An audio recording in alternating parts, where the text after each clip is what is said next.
evening at this point.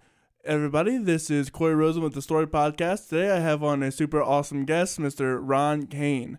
Ron Caine is a comedian from Harrisburg, PA. Ron works up and down the East Coast and the Midwest. He has worked with Vic Dibitetto and Mark Norman. He is also the co-host of the DNR Podcast. Ron also produces shows throughout the region and out of state. You can follow him on his website via Linktree, which is roncainecomedy. That is Caine, that is Caine, comedy. And Ron, just RON. And you can find him on Facebook, comedian Ron Caine. You can find him on Instagram, Ron Caine Comedy as well. Mr. Ron Caine, how are you doing today? Good, Corey. Thank you for having me on. Yeah, man. So what inspired you to do comedy? I've always loved comedy, and so I've always loved comedy, but I never decided to take the leap to do it. I always kind of thought about it early on. I was in bands, so I did that, but I was married and I had kids, so that kind of derailed things for a little bit maybe. Mm-hmm. But yeah, like I said, I've always kind of thought about it. I've been naturally funny. I can say that. Hey, my wife's here. You can back me up, but maybe that doesn't count. I don't know. But no, I've always been naturally funny, and I do have a dark sense of humor. Mm. But yeah, so just about 5 years ago, I actually decided to jump on stage and throw everything at it, and so that's where I've been. And so some of it stuck. Yeah. So what is it like to create content as a comedian?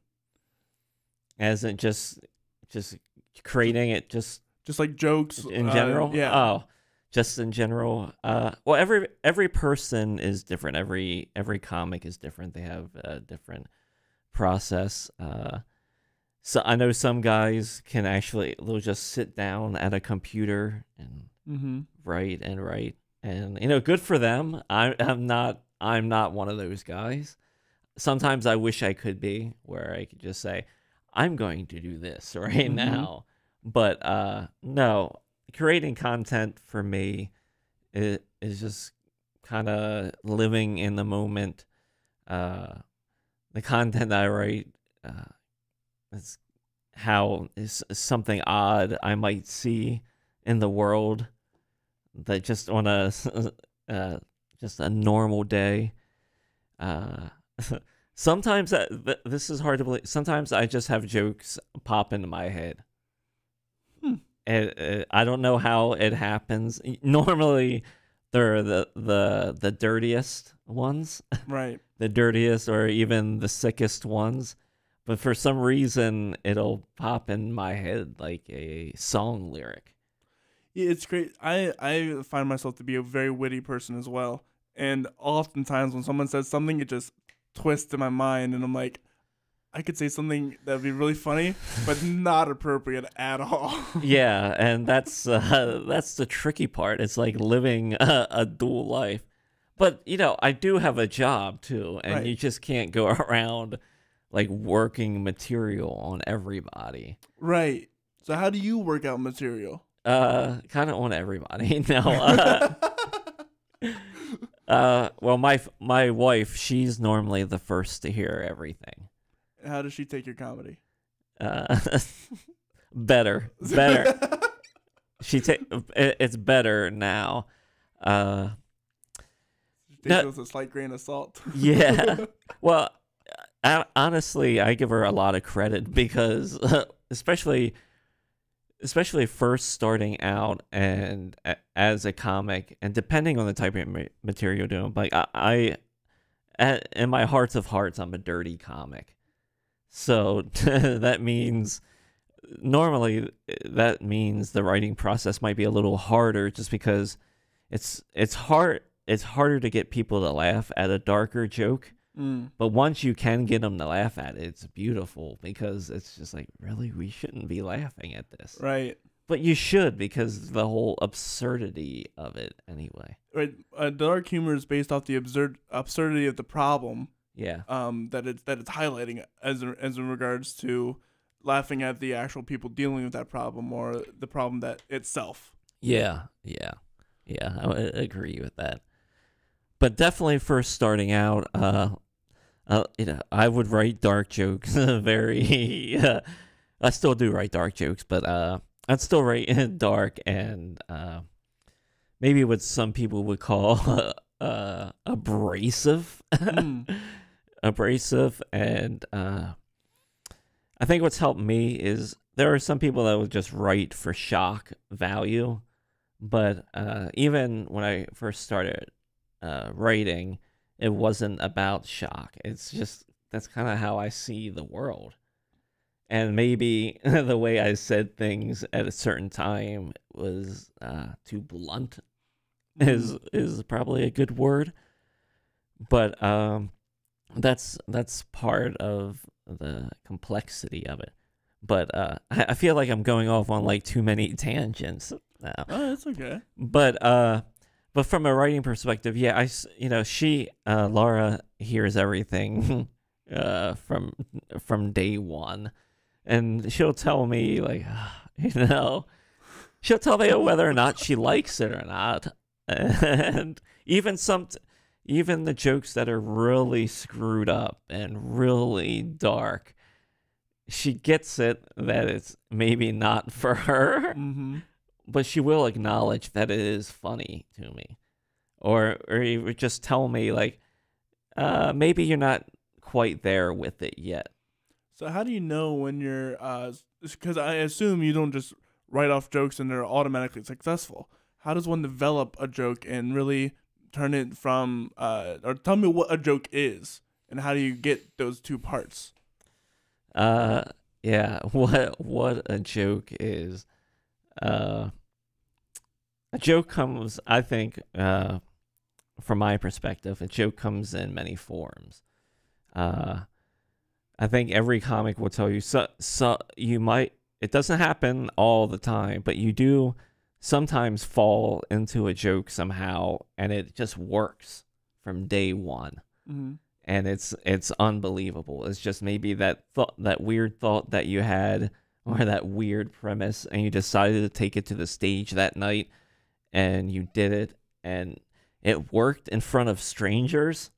So now it validates you. And that's a great feeling to have that. And so maybe you got something, but then again, you could go up night two and do the same joke, and it falls completely flat. But then, depending on, you do got to take into account who is in the room. Like if it's all comics, because as comics we can be like, we get like, we're not gonna laugh at this. Oh, really? Yeah, sometimes it does feel like that, but it's a weird comic thing. We just do that. But you want to say, we're not just gonna laugh at anything. If you're really gonna make us laugh, it's gotta be funny. Gotcha. So no pity laughs. No pity laughs. Yeah, no, the pity laughs you can tell when they come, but like the genuine laughs, you gotta learn what that is. But yeah, so even going back to where the joke starts. So yeah, maybe you have one, you hit it right out the gate, but sometimes you do have to work it. Like maybe you're halfway there on the premise, and maybe your wording is just horrible for it, because it's like too twisted and things like that. Because in my head, my head's always racing with thoughts, and so my brain will definitely get ahead of my mouth, and that's what I stutter and things like that from time to time, and say things wrong on stage, just like pronounce words like weirdly because I'm tongue-tied as well. Oh. Yeah, so that's, I got a little bit of a lisp, and, I can't stick my tongue out like, that's it. Wow. Yep, and that's all you're going to get.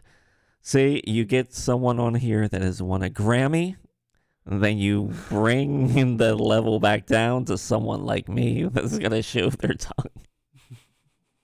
You're welcome, Corey. You're welcome. No worries, man.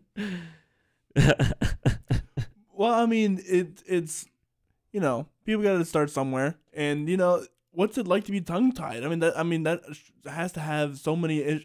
I stutter as well. Clearly, I think way faster than my mouth could ever move. Yeah. And if you've ever watched the show, you can see me bumbling over words all the time.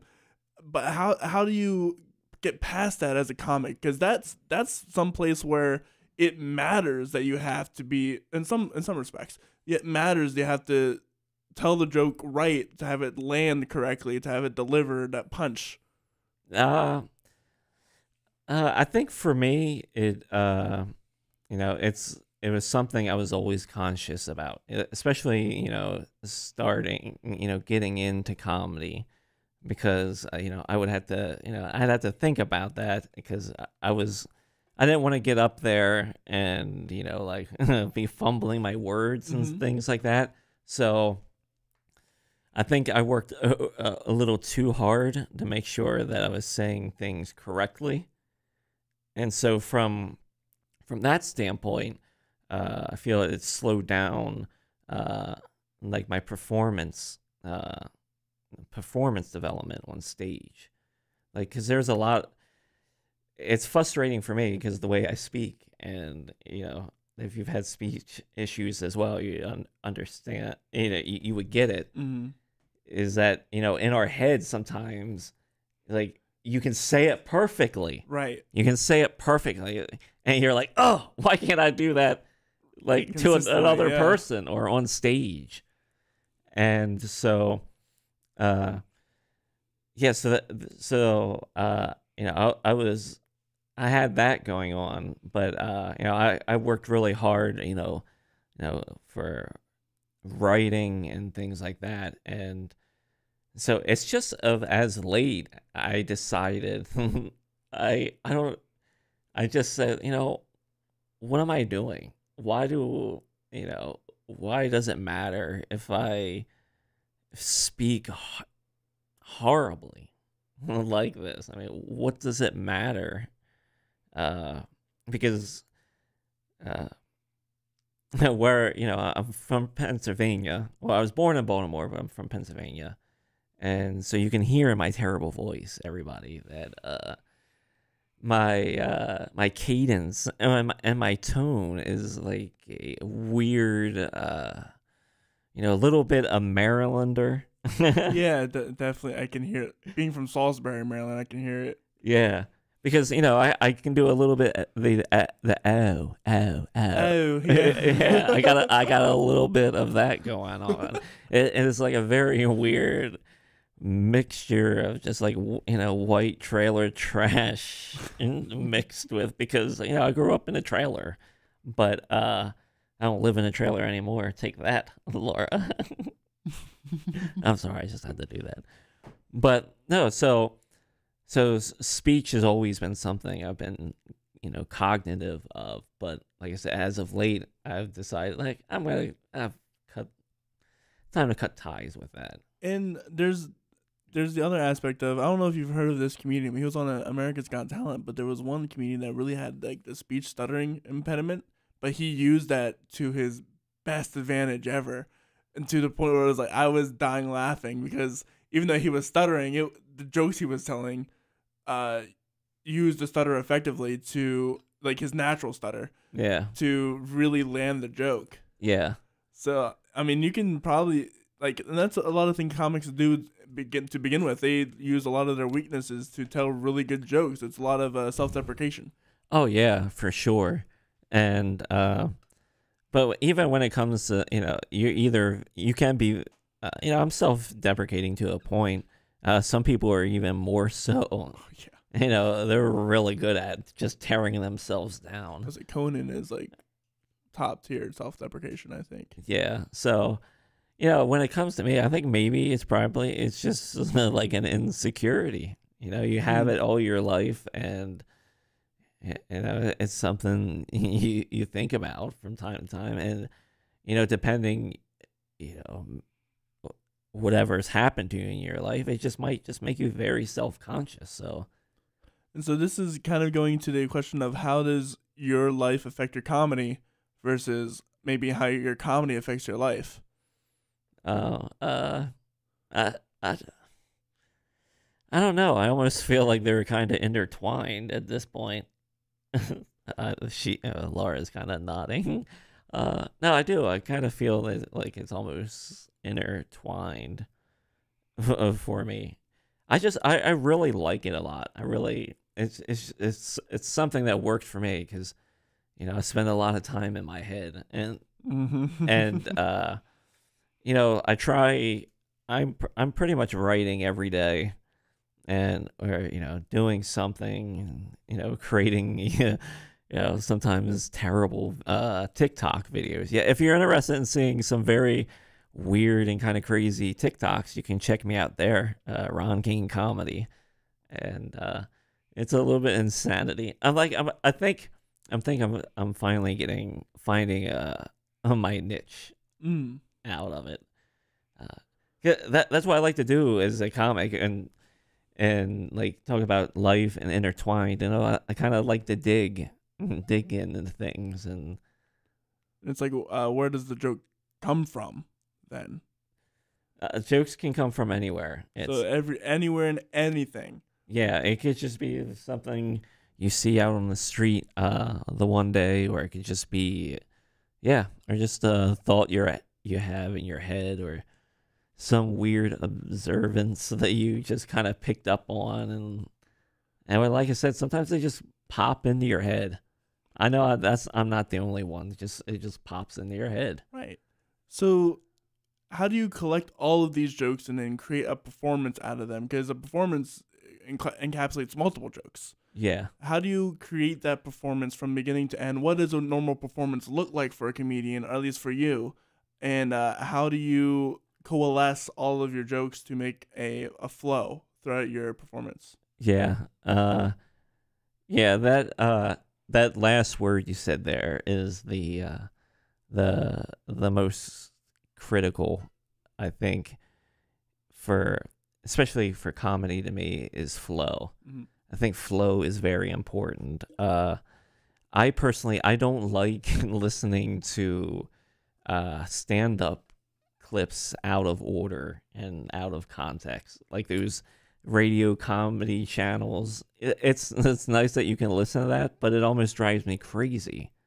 Like Laugh Factory, or where they're just playing stand-up clips, because it's just how I am, and it's just especially if you hear, you want to hear, kind of how the comic maybe got to that point. For me, I want to see how their set actually flows, because everybody's set does have a flow, no matter whether it's kind of smooth or so very pre-planned or not. or very bumpy. There is a flow, and I think that is a part of comedy that you have to find, is when you have all these different jokes, especially over time, you learn like, oh wait, maybe this would kind of fit together with this joke, and it's a weird puzzle sometimes, like how you can build a joke, because maybe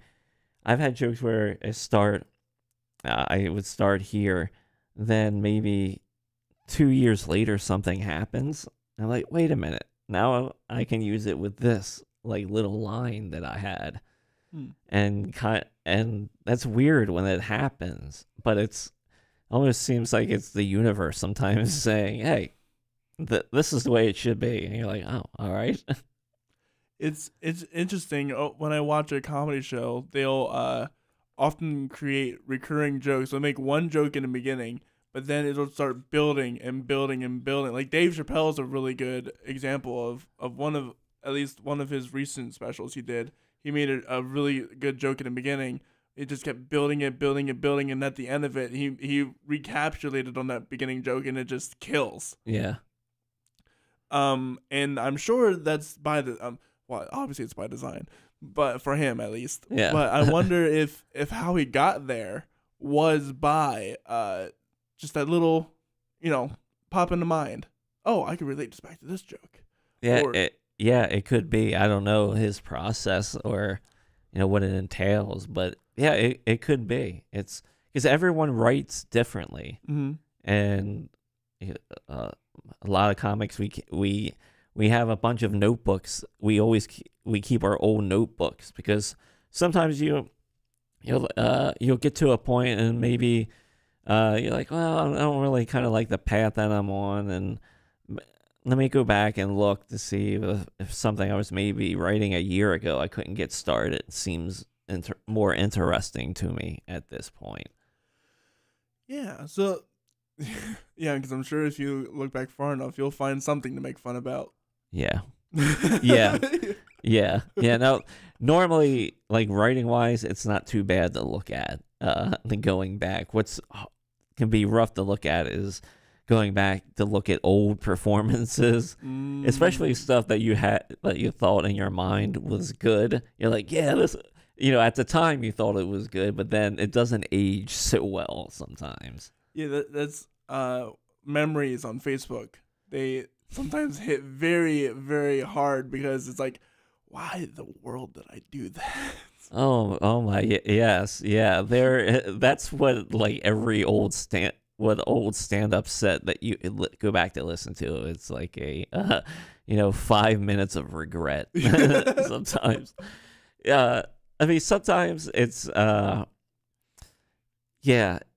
especially I've only been doing it like 5 years soon. So, it's not like I've been doing it for 30 years or anything like that. But, every comic when they start out is bad. Bad. I mean, there's some tangibles with each one, but we're all terrible in the beginning. It's just like any other skill. It's just practice and rinse and repeat. Yeah.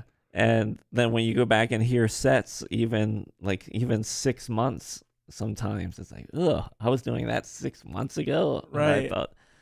So yeah, it's a fascinating journey. So how does one establish oneself as a comedian? Where do you have to go? Who do you have to contact?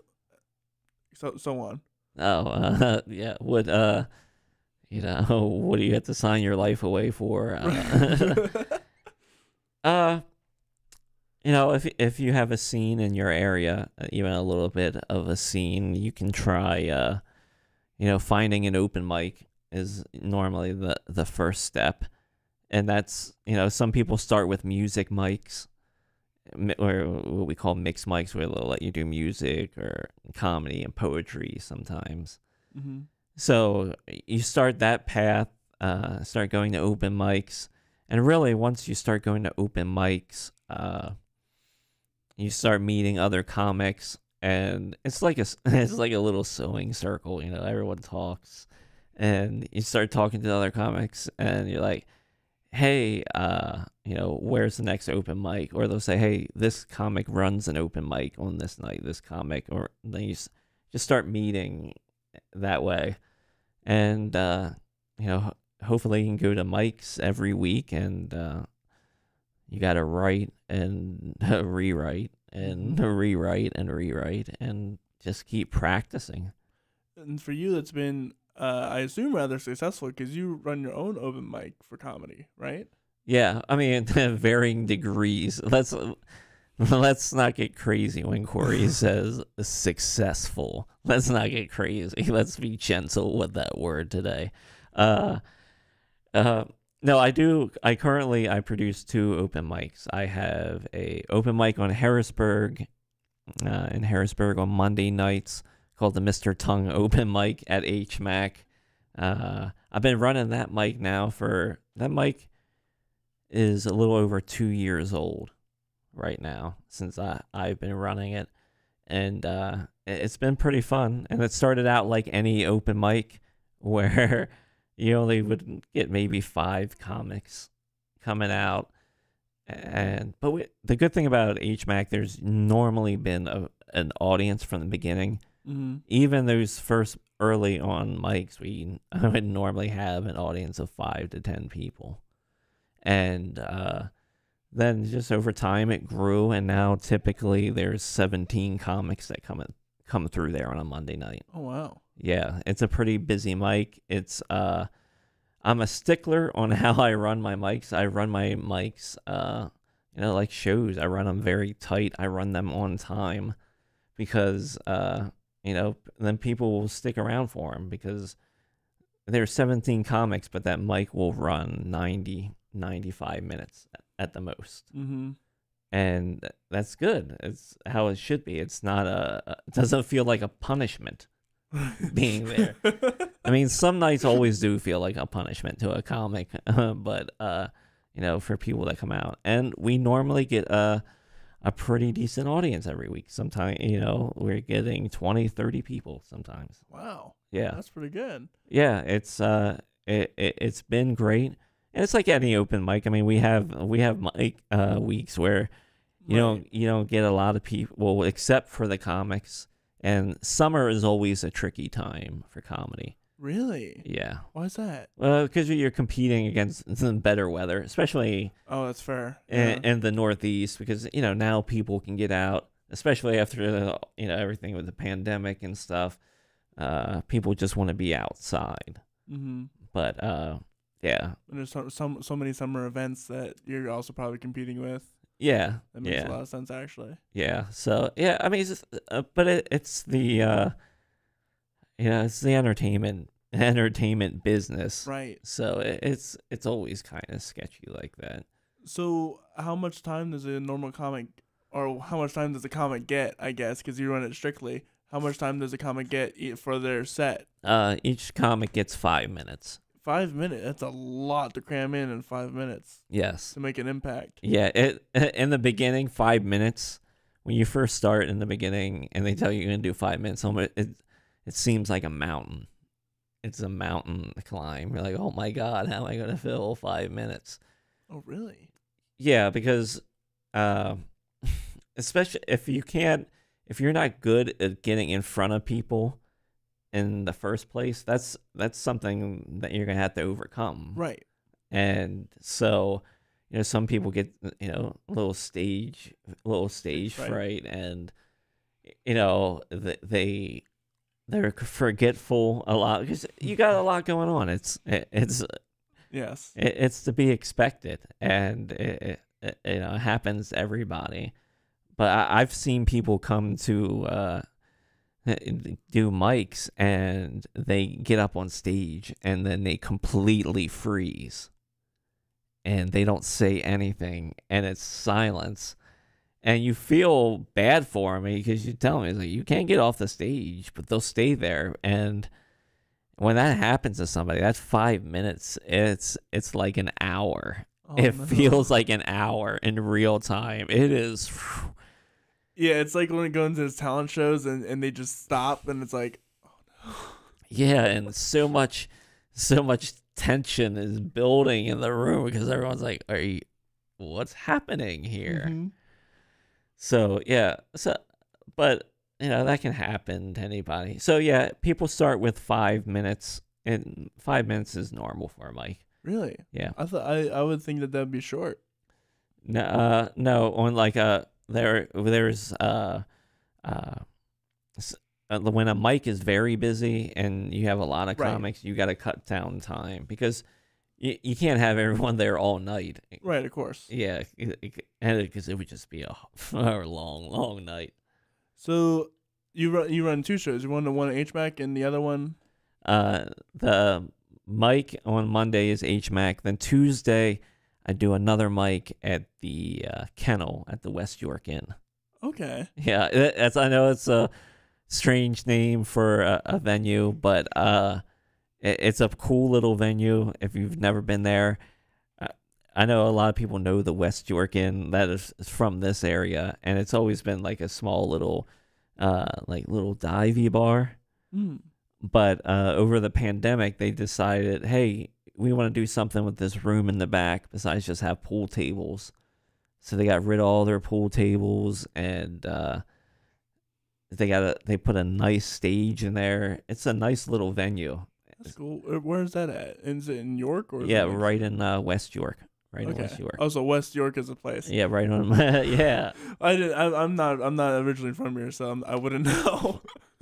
Yeah, that's a very local reference, but yeah. So that's a cool little venue now. It's the lighting in there is great. The stage is awesome, and it's great to see a band in there now. It's beautiful. Yeah, I have to go check that out. Yeah. And when is that? What nights are those? That's Monday is Harrisburg and Tuesday is York. But, you know, you can find me on all the socials at roncainecomedy.com. You like that, didn't you? That was a good plug. That was a good one. Yeah, look at that. Plug-in. And so you also do other stuff besides the comedy. You have a podcast going on. Yeah. Speaking about plugs. Yes. Yeah, let me tell you about something else. Yeah, I mean, I don't know. I mean, every comic has a podcast, so it's... Oh, really? Is that like a normal thing? Yeah. I think, actually, doesn't everyone have a podcast? I mean, comic and non-comic now. It seems like everyone's got a podcast about something. That's fair, actually. Yeah, it's, you know, whether it's... I'm an influencer. Yeah, oh, we're going to talk about Stranger Things, or this is a podcast about Euphoria. This is the Story Podcast, by the way, if you want to follow us. Yeah, it is. It's crazy how much content is being created by everybody, every single day. And under the radar, but that goes under the radar completely, that it's... Granted, there's a lot of stuff that's maybe not so quality. Yeah. But there's a lot of the internet has given us so much room to make good quality content that would never ever be featured on the Tonight Show or whatever else that anybody else watches. Yeah. Would never ever have happened. Yeah. Unless that this technology, this you can buy a microphone for not that it's not that expensive. Yeah. If you have a phone, you can run a podcast. Yep. It's incredible the amount of technology we have at our fingertips. But speaking about podcasts, what is yours? Yours is called D as in dog, N as in nature, yeah, R as in redneck. No, the DNR podcast. You know, some people say it's. I do it with another comic by the name of Damian Robinson. He's my co-host.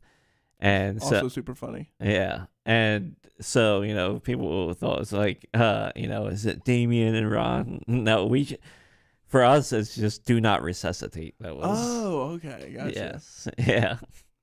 But, yeah, we've been doing that now for about 2 years now. What's that about?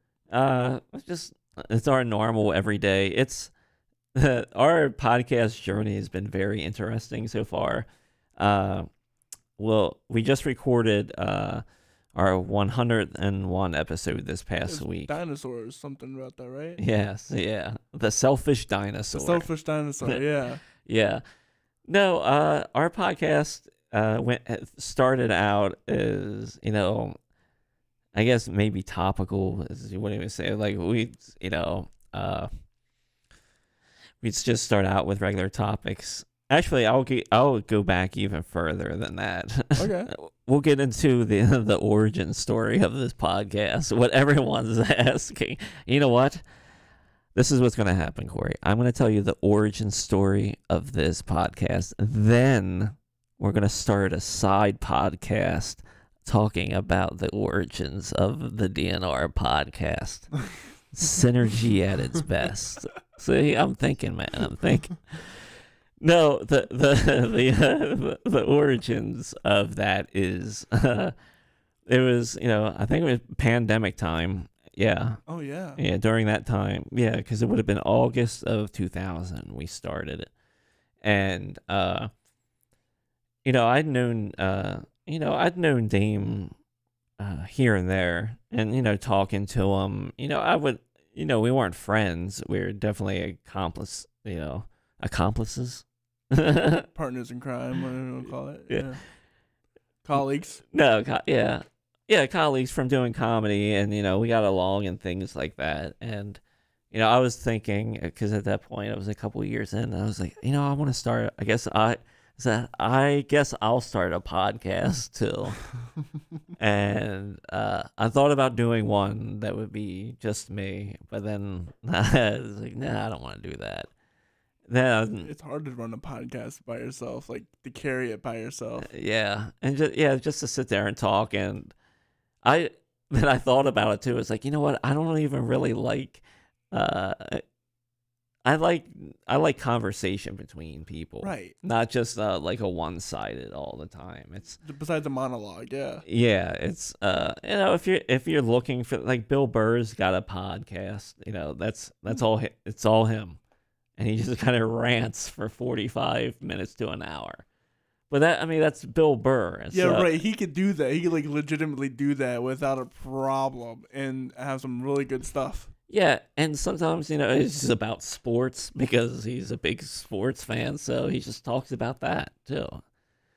But yeah, so I was looking around for another comic to kind of team up with, and I just thought Dane would be, good to work with, and, started talking to him, and we had like calls before the podcast to see like if we meshed well, and like seeing what type of stuff that we had in common. It was weird. It was like a interview. It's so, like, even for this podcast, having to call you up and be like, okay, what do you want to talk about?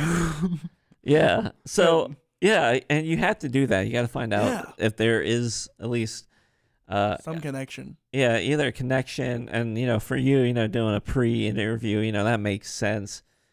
But like for Dame and me, we're gonna do a podcast where we're just gonna talk, and so we really don't know too much about each other, so it kind of became like crash course. See right there, crash course in that was terrible. I'm giving everybody what they would crash course, and yeah, but it was like, oh, we're gonna try and be friends or whatever we're gonna do with this, and so that's kind of where we've been with everything, and Damien will tell you how much I get on him about promoting the podcast and things like that. It's always something going on with that. Well, I mean, that's how you get reach, is by promoting the podcast. You're not going to get nowhere if no one knows about it. Yeah. And that was one thing I was really glad you did really well in the promotion of this episode, at least. Yeah. You're constantly sharing it. I'm trying to convince people to listen. If you want people to listen to it. Oh my! I mean, from all the shows that I produce that I'm producing, and sometimes I just feel like a promotional machine. Sometimes it's like, all right, I have to do this to keep going, to keep things going, and you have to, because you want people to come out to the shows. Right, exactly, and if you don't do it, no one else is. Yeah. So it's it's boots to the ground, and you got to do it. And podcasting is the same way, except I think podcasting is a bigger mountain for everybody because there's so many, and there's only so much time within the day. Exactly. That's a very good point. I'm not sure if you know this, but the only reason I know this is because I needed it for a joke No, I didn't need it for a joke. I needed it. I was doing some research for the Take 10 show. But when we were talking about music, and when I was interviewing, I can't remember. Spoken music. That's right. Yes. When I was interviewing spoken music, one of the things I asked them was about the stat of there's 10,000 songs that are released every single day. Mm-hmm. And as an artist, I mean, how do you even compete?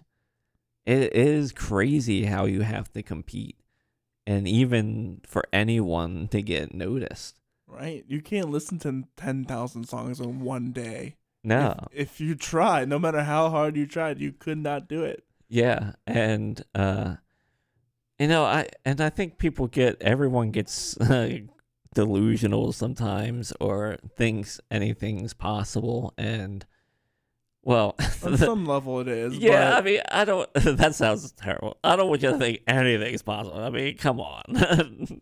No, but in the terms of like where I think we're as humans, we want to get, you want to do your best, obviously. Yes. You want to get somewhere. Yeah, and I think when someone like Joe Rogan does really well, and he's making that much money off of a podcast, everyone gets excited because, it helps put fire in you to say, all right, maybe I can do that. Yeah, but that's a tough mountain to go. Right, because one, you're not Joe Rogan. Yeah. That's the first big problem we got. And two, you're just starting now. Yeah, yeah. And he's got, Joe's got 30 years on you already. Exactly, yeah. And so, he's that point for a reason. It didn't happen overnight. No. But yeah, that's the biggest thing though, is like how, especially when I listen to podcasts, is like there's only so much time. Are we listening to podcasts our life away? Are we viewing our lives away? And at some point you gotta, because I know that I'm not gonna reach a lot, but this is a passion project for me anyway. Yeah. So I'm learning way much more by doing it than I would from anything else. And so I don't expect people to listen to the whole maybe hour and a half or 2 hours. But if somebody can get something from it, that's all that matters to me. Yeah. Yeah. It's yeah, and the cool thing though is about podcasting is that, no matter who you are, you can always at least find a niche audience. Oh yeah, for sure. Even if it's only, 30 people in your neighborhood. That's 30 people. That's 30 people that, you would have not impacted. Yeah. And it's strange to think now that those people have a connection kind of all to each other in a way, because they're all brought together by that podcast, and at least like that, and probably like the inside jokes on it and things. So, and it's all about making like your core fan base. Yeah, there's gonna be people that are gonna watch only this episode because only Ron Caine is on it, and that's the only reason why they're here. But if you make fans of you as a person, as me as a person, people are going to keep coming back for me as the person rather than the people I bring on. Yeah. So if you have that core group of people that really just love and care about your project, they're going to share it. They're going to support you, and that's where you really build. Yeah. So it doesn't. And so many people get so discouraged because you're looking at numbers all the time. Yes. It can get very discouraging, or very scary. When I first did my podcast, within the first week, I was reaching 10,000 people, and I'm like, sorry, that's crazy. Yeah, that's insane. I don't know 10,000 people. Yeah. At least by name. But to know that's how much, and my posts were getting 2,000 interactions. Yeah. And I was like, that's beyond me already. So I'm terrified of what to say or what am I doing. But it's something you just gotta not pay attention. I haven't really paid attention to my numbers besides what other people have asked. That's good. Yeah. That's good though. Yeah, because it can get overwhelming, and then you get into the whole social media aspect of oh, I'm not doing good. What do I have to change? Or am I just failing? Am I? Because you're gonna go through. It's gonna be a roller coaster. Yes. Yeah, and you playing the algorithm game, and do I pay for this promotion or not? Yeah. So, yeah, I know. I really do joke when everyone. I mean, that's not a joke. Everyone does have a podcast. I'm surprised my mom doesn't have a podcast about cross stitch or something. It probably. But I'm sure she'd find a core fan base, but of cross stitch. But everyone's interested in something. Yeah, but with the podcast, it's primarily just our lives, and at this point, and we had at one point we did have a guy with us, kind of like helping produce stuff. He kind of worked as a co-producer, helped me with things. But then he left, and then we were kind of waiting for him and trying to figure out what was going on. And it was at that time we were like, you know what, we like this. We kind of like this, what we're doing. Let's just see what happens. And so now we record our podcast live. I guess you want to say live, together at HMAC every Monday night. Oh wow! Yeah, before the mic. We record it there. That's pretty cool. So it's a weekly thing? Yeah. That's cool. That actually makes a lot of sense because you can't talk about your lives daily because then it comes like, well, what'd you do today?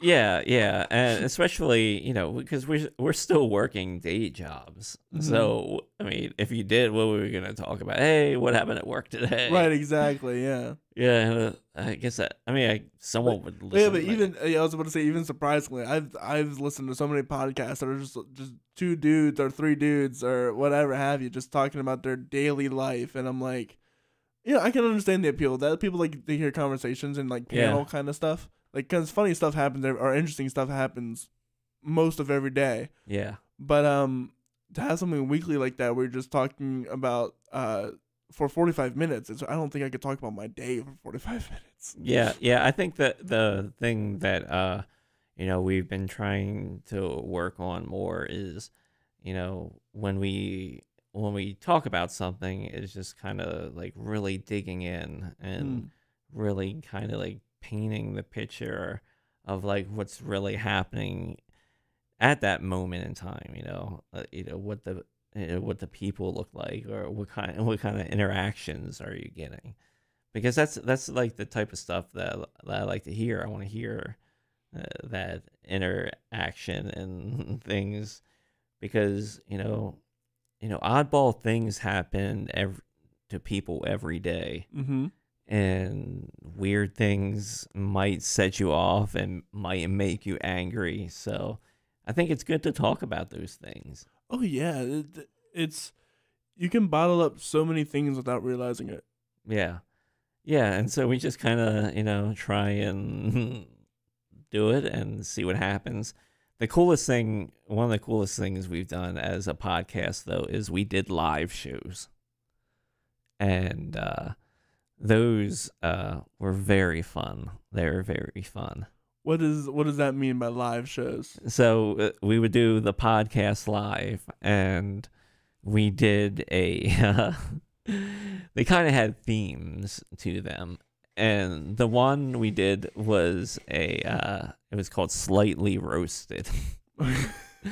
And what it was, we had roast a little bit, but then we also had like a rap battle. Okay. And then we had a rap battle between two comics, and they were both terrible at rapping, which we knew. That's the fun in it. And we actually had Duke there. Duke So Crazy. He was there. He was our musical guest for the night, and he was kind of like a panel judge for us. Oh wow! To judge the rappers. Yeah. And Duke did great because he roasted them pretty good, because Duke's got a pretty good sense of humor on him. And so it was just a fun night. And so that was like the very first one we did. It was just me and Dame like doing the podcast, but we had a live audience. And so we would interact with the audience, and it was just a wild time. Really? That's that. So it was basically the Tonight Show, just audio only. Yeah, kinda. Sort of. Yeah. That's so interesting. I'm sure that probably led you into wanting to produce more shows. Yeah. Be more of a producer. You want to talk about that journey? Yeah. That's a long, long journey. Oh yeah, good going, Laura.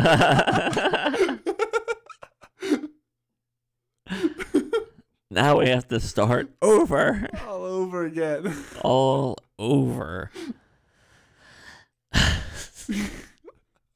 Darn it, Siri. Okay, yeah.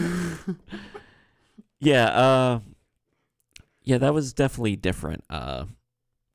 Show producing, I think what really got me into show producing is, I mean, the live shows definitely helped, but what really made me want to get into show producing is I'd been on other shows and I hated the way they were ran. Fair enough. Because they were just ran terribly. Like either the lineups were all over the place and it's just not great. You'd have some really good comics with comics that probably weren't ready for shows yet, and it's just a weird mixture, and just sometimes and this is another reason too I started producing mics, is that you'd show up for a show or a mic, especially mics, and like, oh yeah, the mic is advertised to start at 8:00 because the sign up is like 7:00 or whatever.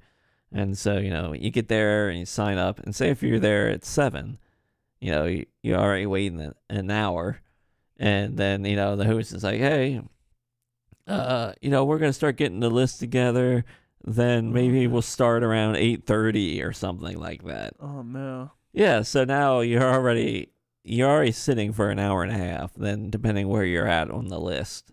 And so it was things like that. It was just frustrating because, the comics that are, coming to these mics in this area, they all work, and most of us all work the next day. Yeah. Yeah, so I just think it's, you just got to be respectful to people's time. I mean, if they're going to come out to something that you're going to do, at least have the courtesy to start when you say you're going to start, because people, they do have jobs in the morning, and some people actually, do have to get home because they got to get up at 5 or 4 in the morning or something. Right.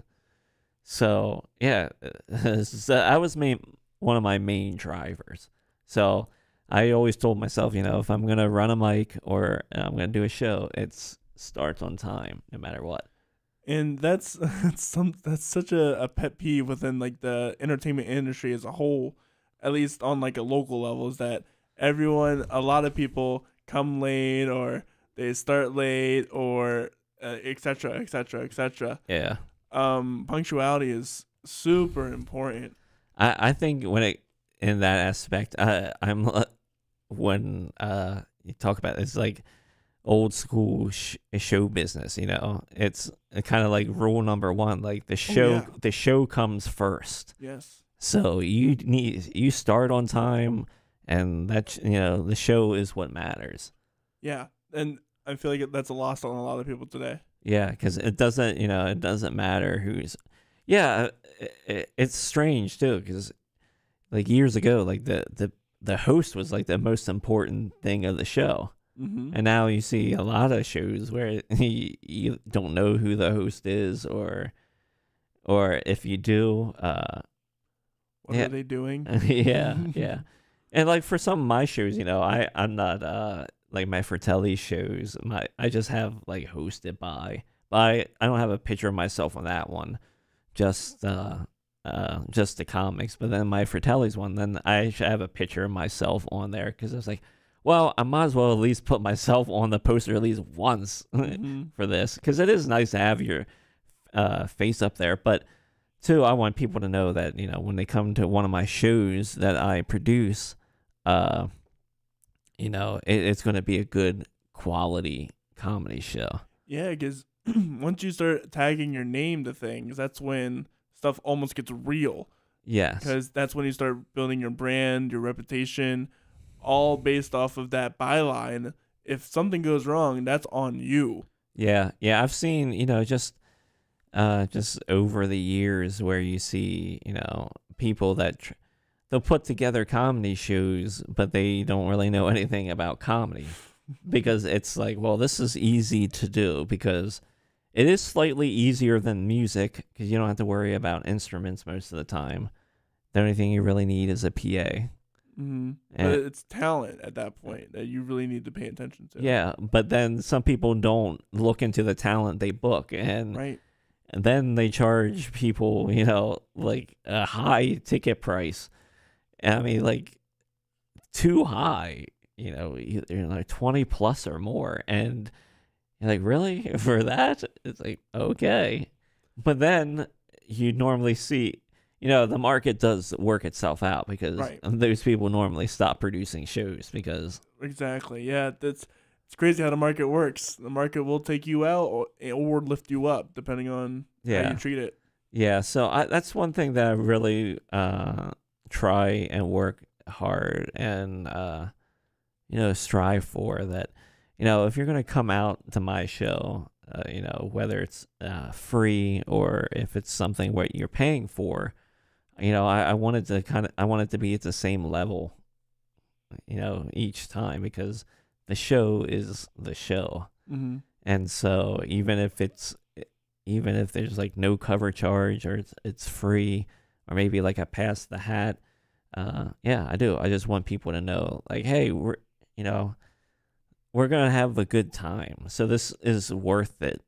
And to me, if you're going to take people's time, it better be worth it. Yeah. I don't want to like, well, that's an hour and a half we're never getting back. It's those people that are the most vocal about it too. Because if you have a good show, people don't leave good reviews typically. It's only the people that had a bad time that leave the reviews. Yeah. So, sometimes, I mean, I don't know. I mean, we could maybe argue that. It's like, no, but no, I think you're right about that.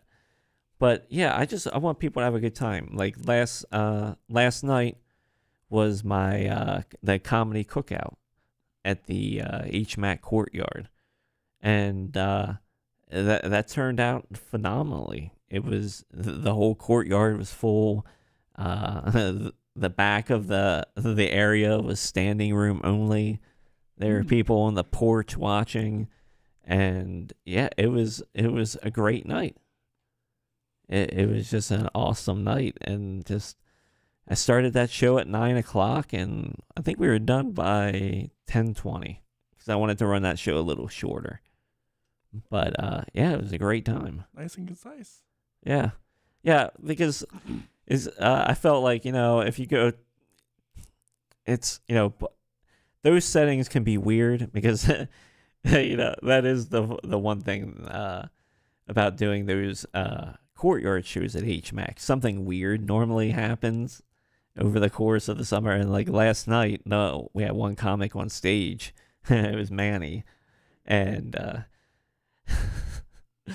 he was probably about 5-7 minutes in, and someone turned off the power strip inside, which turned off my PA, and it turned off the spotlight. And we're like, what? Oh, what's going on? Because there's power everywhere else. So, like, I got to run in the building like a fire chief. I'm like, what's going on? What's going on?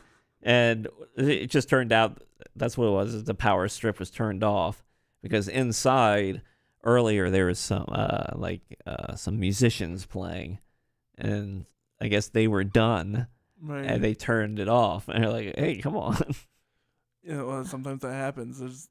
Yeah, so I mean, that's an oddball case, but last summer, you all right over there? No, I'm gonna just drop my water bottle.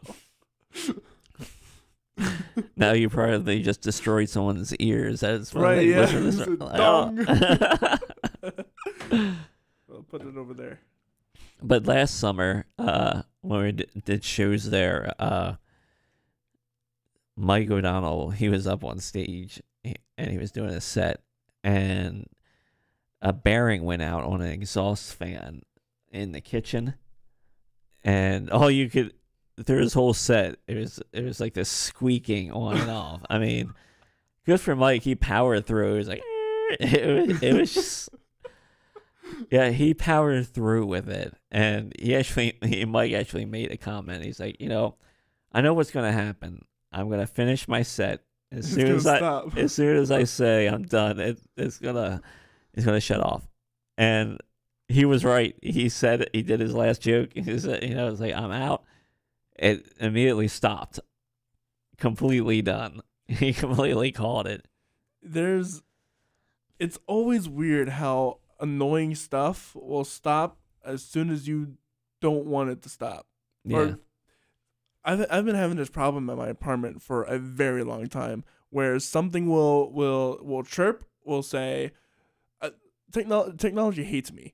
That's something I've learned over the past few weeks. So we have a lot of Apple products in our apartment because my friend, he's a Apple support guy, so he's all Apple, all everything. And so everything Apple connects to each other. Okay. Whether you like it or not. And so oftentimes we'll like go to bed and nothing has happened the entire day, but for whatever reason, my Mac connects to the TV and starts playing Apple Music, and we're like, what's going on? But as soon as we get up to check out where it's coming from, it just stops. So we play this cat and mouse game. Every time I go to my room, it starts again, and then I'm like. And I'm trying to be as lightning fast as I can to get out there, but it always stops before we get out there. So it's just a cat and mouse game of, all right, how long are we going to wait here until we give up again? And then as soon as we give up, like clockwork, it starts again. And this has been an ongoing issue for us. This has happened with fire alarms. This has happened with just speakers being whacked out. This has happened with low battery. Apparently, they like to tell you when they're low on battery, but they'll only tell you when you're like 5 miles away, yep. Not when you're right in the room with you. Yep. It's one of the most annoying things. Does your Apple friend always try and sell you Apple products? No, and that's granted when my other phone did break, he graciously gave me one of his iPhone 12s, so that was awesome. But no, but whenever my Mac stuff or anything breaks, I'm like, Hunter, come fix it. That's nice to have that at your disposal. Fix it. It's very nice, or he knows somebody who can fix it. Yeah. So it's very nice, but the connecting our lights also, because you can buy light bulbs. They're like, hey Siri, turn on the lights. Yeah, we have those at home. They mess up all the time. So another problem of mine is that I find that things like to explode in my apartment all the time, whether it be hand sanitizer, shaving cream, fire extinguishers, even my deodorant, which is just a regular bar of like Old Spice, whatever. Things just like to explode. I don't know why. I think it's the humidity. Maybe that's kind of what we narrowed it down to. But so fire extinguisher explodes. All the mattress is wet, so I can't sleep on my mattress anymore because it's wet and you don't like sleeping on a wet mattress. It's not fun. So I'm sleeping out on the couch, and all of a sudden, out of nowhere, the light just goes strobe, and I'm like being attacked by, I'm thinking like an angel's come to me. I'm like, here I am, Lord, stop. And it's technology just hates me. I don't know what's happening. It'll start blowing up during the night, or glowing up during. Last night was hilarious because it just started just flickering on and off, and I'm like, I could see it from my door. I'm like, I think it's a conspiracy theory. I think they're trying to take out epileptics because there's lights just like because it's out of nowhere. You're right. It happens, and it's that's funny. But it was flickering last night. It was just pulsing at that point. And I call Hunter because we're like spooked at this point because stuff has also gone flying in the room. Like I'm thinking it's kind of paranormal stuff at this point. But we're like joking over the phone, and he's like, "Please God, stop the light and let us go to bed," and it just stops. And we're like, oh, "Wait a minute, hold on a second," and And then just as a joke, like, okay, God, start it up again, and then it starts, and we're like, okay, hold on. We're both Christians, so this wasn't out of our realm, but it was just really funny that it was on random, but it was so funny how it was randomly decided to do it at that point. But oh my gosh, I hate technology, and I'm not. When I moved to my own apartment, it's no connecting light bulbs for me. Just get the old switch. Yeah, it's amazing what we'll put up with just so we can say, It's so convenient. Yeah, that turn off the light for us when I just hit it with my finger. Right, exactly. But instead we put up with, epileptic attacks and stuff like that. Or when you say, hey, turn off the light or turn it on, it's, I'm sorry, I can't find the network. Oh my gosh, I've been gaslit by Siri so many times where something's obviously playing through the TV or whatever. I'll tell her, hey Siri, turn it off. And it's like, I'm sorry, there's nothing playing. And I'm like, oh, I can hear it with my ears, Siri. I just get so mad because it's gotten to the point where we have so many products. Like we're both musicians, so I have my setup, he has his setup, and then we have the Siri, and then we have the Apple TV, and then we have everything else, and like our iPhones, and then he has his Bluetooth speaker and everything, and like we have amps everywhere. Yeah. So whenever something goes wrong, it's like okay, we have to unplug absolutely everything because we can't isolate this. One time it got so bad, there was a for whatever reason there was a Bluetooth behind the curtain, and guys don't carry their check anywhere, so we just unplug everything, and it's still happening, and we're like, why? Yeah. yeah. I don't even know what we were talking about now. I don't know, but hey, we're kind of rounding out our time on our radio, so where can they find you and upcoming projects for you? Let's see. Of course, you can find me on all the socials. Ron Caine Comedy. Just look that up. CAINE. Let's see. Yeah, next week, next Friday is the Fratelli's monthly show, Friday night stand up that happens at 8:00 in New Cumberland. That is a great show. There's no cover. That place is normally packed out for it. Got 4 comics coming up from Baltimore. The guy closing it out, Kyrie Creek, he's a very funny gentleman. So check that out. And then Saturday, June 25th, is Snits and Giggles. Yes. That's a good one. Yeah, that's the Snits and Giggles. It happens at Snits Creek Brewery in Annville, Pennsylvania. That show starts at 8:00. There's no cover and no reservations for that one. Dang, as well. I'll be in Pittsburgh for that one. Yeah, that show happens bi-monthly. Bi-monthly. Bi-monthly, yeah. And then you can find him at his regular open mics at Harrisburg, HMAC. Yep, Monday nights, the Mr. Tongue open mic at HMAC in Harrisburg. That's sign-ups 7:30, but if you don't want to do that, just come out to the show. Come out and watch, have some fun, laugh. Yeah, that's happens at 8:00. Yeah, or cringe. Then Tuesday nights, there's not a lot going on in York, so come out. 8:00 show is the kennel mic, so come out at the West York Inn. And well, with all that said, this has been Corey Rosen on the Story Podcast. We're going to continue live on Facebook Live after this quick song. If you want to follow us, be sure to follow us on Facebook.com/The Story Corey Rosen. That's CORYROSEN. You can also search The Story Corey Rosen on all streaming platforms and find us there. With that said, I'm going to play one of my original songs. This is called You Remain. I wrote it 2 years ago when everything happened. And this is about God being the one thing that remains constant in my life, at least.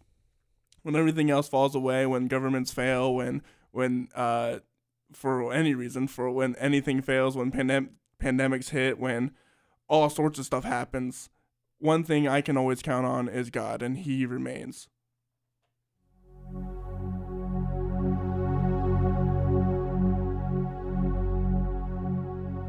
When I am weak, can no longer speak, you are there right beside me. When all hope is lost and I can't bear the cost, you are there, paying it for me. And when things turn to dust and there's nothing to trust, you are there, honest to me. Oh, it's clear who you're meant to be. You are my strength. You are my faith. When all things fade away, you remain. When I've been crying, everything is dying, you are there, breathing life into me.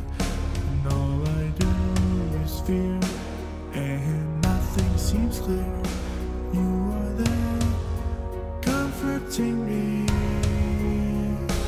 Oh, it's clear who you're meant to be. Oh, you are my strength. You are my faith. When all things fade away, you remain. So I'm gonna sing and shout and tell them all. That's when every kingdom falls. Yeah, you remain. So I'm gonna sing and shout and tell them all. That's when every kingdom falls. Yeah, you remain. So I'm gonna sing and shout and tell them all. That's when every kingdom falls. Yeah, you remain. So I'm gonna sing and shout and tell them all. That's when every kingdom falls. Yeah, you still remain. So I'm gonna sing and shout and tell them all. That's when every kingdom falls. Yeah, you still remain. So I'm gonna sing and shout and tell them all. That's when every kingdom falls. Yeah, you still remain. Yes, you are my strength. You are my faith. When all things fade away, you remain.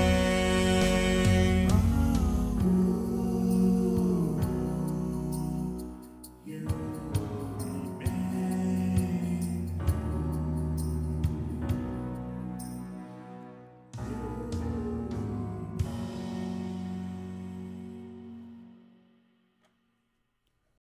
Well, so now having being a producer on for many shows, you have to deal with a lot of people, right?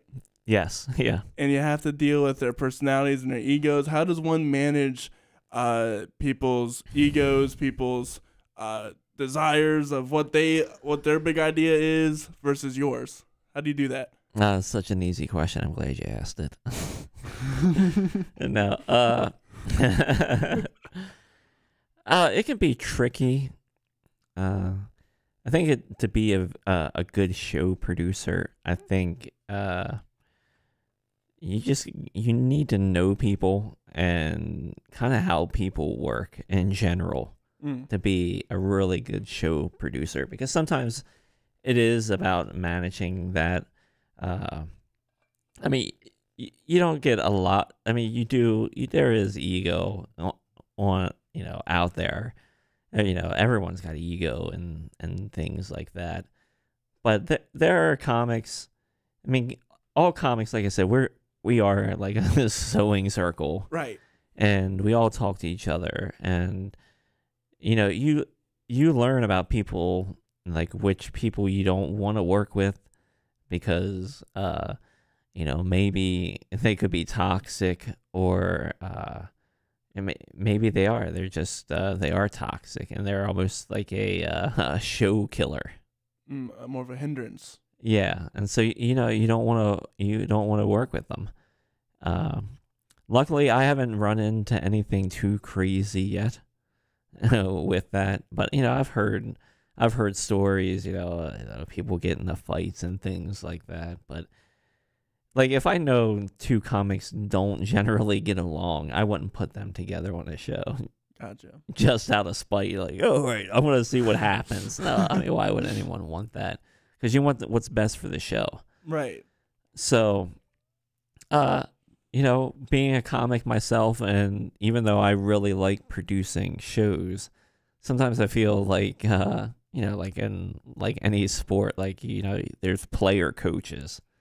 And I kind of feel like that when being a comic that produces shows on the regular. Mm-hmm. It does sometimes feel like you got to be a player coach. All right, you got to sit this one out, my friend. Got to let this one fly for a little bit. Yeah. Doing shows is tricky in general, too, when we talk about, egos. Because, everyone will tell you they should be on a show. Right. And honestly, there just aren't some people that aren't quite ready, depending on, maybe someone else might feel a certain way, but, I have like certain things that I know that I want from comics to be on a show. And, I try and gauge too, where they are, how far along they are, like how many years in, and like the type of work ethic they have too. But normally going to a lot of open mics, which I'm at, because I consume a lot of comedy right on a weekly basis. Yeah. And so I see a lot of the comics in our scene all the time. And you can really see how jokes develop or see how a comic is coming along. You can track their progress. Yeah. See where they're going almost. Yeah. So it's things like that, where, because comics will, ask you like, hey, put me on a show. And, I've had people before ask me that, maybe I didn't think I'd want them quite yet because I didn't think they were quite there. Mm. And so, I'm not going to be mean to someone and say, no way, you would never do it. I tell people like, hey, I will keep you in mind, or like, hey, I would like to see this from you eventually. But no, I'm not going to say like, I need to see you audition or something like that. Right. It's more of at that point, it's more of a mentor figure almost. Yeah, especially if someone asks me, like, hey, what do you think? I wouldn't just go up to somebody and say, hey, you need this kid to get onto the show, and like smoke a cigar and walk away from them. Right. It's like, you're in show business now. No, but no, because like I said, I just want, certain things for my shows. And so that, that is, managing it. And and the other issue too, there's only so many spots too. There's only so many shows. Right. And there are a decent amount of comics. So it's like, fitting people in and, working too, like there is only so many spots, but there are comics that I want to work with or that I've met that I've said, hey, I would love to have you come out and do a show, and be, they're all for it. And so like, I'm going to book them and stuff because I want the shows to be interesting and I want them to bring people back. Yeah. And it's all about, bringing people, because you're going to there's all sorts of different range of comics, right? So maybe one time this comic doesn't fit this other group of comics, or maybe this time this other comic doesn't fit this other group of comics. So sometimes it's more about creating a theme rather than introducing people. Yeah, Yeah, and well, I guess really the overall theme, for me, is I just want a good quality comedy show. Mm-hmm. That's my primary, that's my main thing. That's what I want. And yeah, and so that becomes, I think that's probably the trickiest part, is just trying to manage the people in and out of like only a certain number of spots. Mm. And some people take it personally, like, oh, you'll never book me, or like, why? Because like for me, I've been pretty good now about like booking, several months in advance. That's important. Yeah, because like right now, like I'm on a little bit of a break from it. Like I have my list of names of people that I want to book for fall. And so I'll start probably in another couple weeks, probably after July 4th, I'll start booking all my stuff for fall. It's so important, especially as people who want to produce their own stuff. I learned this very on in my own podcast. You can't book people the next week or within like a month almost. A lot of people aren't free in that short of amount of time, especially when you're trying to go after people who are CEOs of theaters or like stuff like that. And even with comics, everyday job, right? You got to figure out some time where they're free to be able to do something. Yeah, but I will say though, I do like producing shows with less than a week turnaround time. I mean, and there are those cases. I have had people who are like, "Hey, can you do this next week?" Yeah, and then you got to know your people for sure. Yeah, and you got to know your people, because I haven't done, I want to do some more pop-up events. And pop-up events are based on spontaneity, and so I've done those before, where you produce them, and like on a Tuesday or Wednesday, like, oh, I want to do a show, and then you put your lineup together that day and start promoting it essentially that day for a Friday show. How does one do that? Like, do you just pick a spot, be like, all right, we're gonna go in this city at this time, and you should be there? Yeah, and I mean, somewhat like now at this point, it's just the relationships that I've built over the past few years, and the relationships, and if if there's spots open, maybe the venue has a spot open, and I'll say, hey, let's take a chance and see if I can do this. I mean, the worst thing that happens, he just says no. No. That's it. I mean, it's like, can I do this here? And he could say no. But yeah, that's normally it. And that's the other aspect of producing I really like too, is the relationship building and stuff like that. And that's where a lot of your work comes from, is by networking, and really like relation-based networking, trying to develop a relationship with somebody, because that's where you're going to find your most success. Yeah. So talking about managing. Okay. Using a cool little segue. Yeah, segue. How do you manage your work life, your family life, and then also being a comic at the same time? Yeah, my wife's looking at me like, you better answer right. It can be tricky. The hardest was when I first started. Because at that time I was still going to school at the time, so I would go to work during the day, and then sometimes I'd have school that night. And then I would, then just come home, and then the next night I would be out doing comedy. Then I'd have my regular normal life going on. So it was very tricky in the beginning, and I'm not sure how I did it. And because I did a lot of mics in the beginning, because since I started late, I was like, I need to put my foot down on the accelerator to the floor. Get out there, yeah. Yeah. And so I did, and I worked a lot. And, you know, I'm glad I did. I learned a lot. And,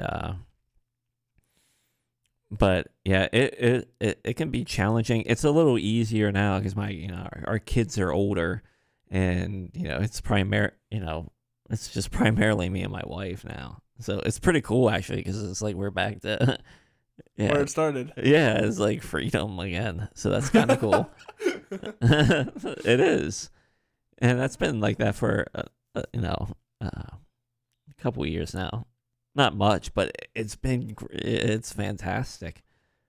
Because I'm out. I mean, during the week, it's, you know, she plays pool, and then I have comedy. So Monday nights is comedy, Tuesday nights is comedy, and she's doing pool those nights. Wednesday nights, huh? Yeah, I know. Let me. No, Wednesday night is, yeah, that's funny. She's like, Wednesday night is our free night, right. And well, sometimes we actually do take advantage of it. Like we'll actually go to the movies or something, but I'll go do comedy too. Because there is a Wednesday mic in Harrisburg run at Rookies, and shout out to Aaliyah for running that mic. Yeah, that's but yeah, yeah. See, that's, you know, the work-life balance. It's I am a bad person because. So then Thursday nights I would do comedy as well, Corey. Then Friday nights as well. Then Saturday nights, yeah. Sunday nights? No. Okay. No. Sunday is typically always a bad day for comedy.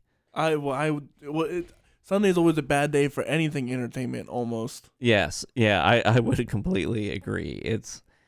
That's the last night anyone wants to go out and do something fun before they have to get up 8 a.m. or 5 o'clock 8 a.m. for work. Yes, or they've had like a very long... Or they've had a very long weekend of very exciting things to happen. And then they're like, I got to just rest. Yes, and then the people that decide to go out to those shows are the people that are probably not hungover enough, but they're still angry enough to come out. And it's just like the worst people, probably. Probably not the worst. It's probably the worst mindset of people because you know you're going back to work, I try. I don't know. I try and do the. I do balance. I guess. It's a hard thing to do. It is for me because I'm very driven by what I want to do, and I mean, Laura knows how much like I do with the writing and things like that, and you know, producing shows too.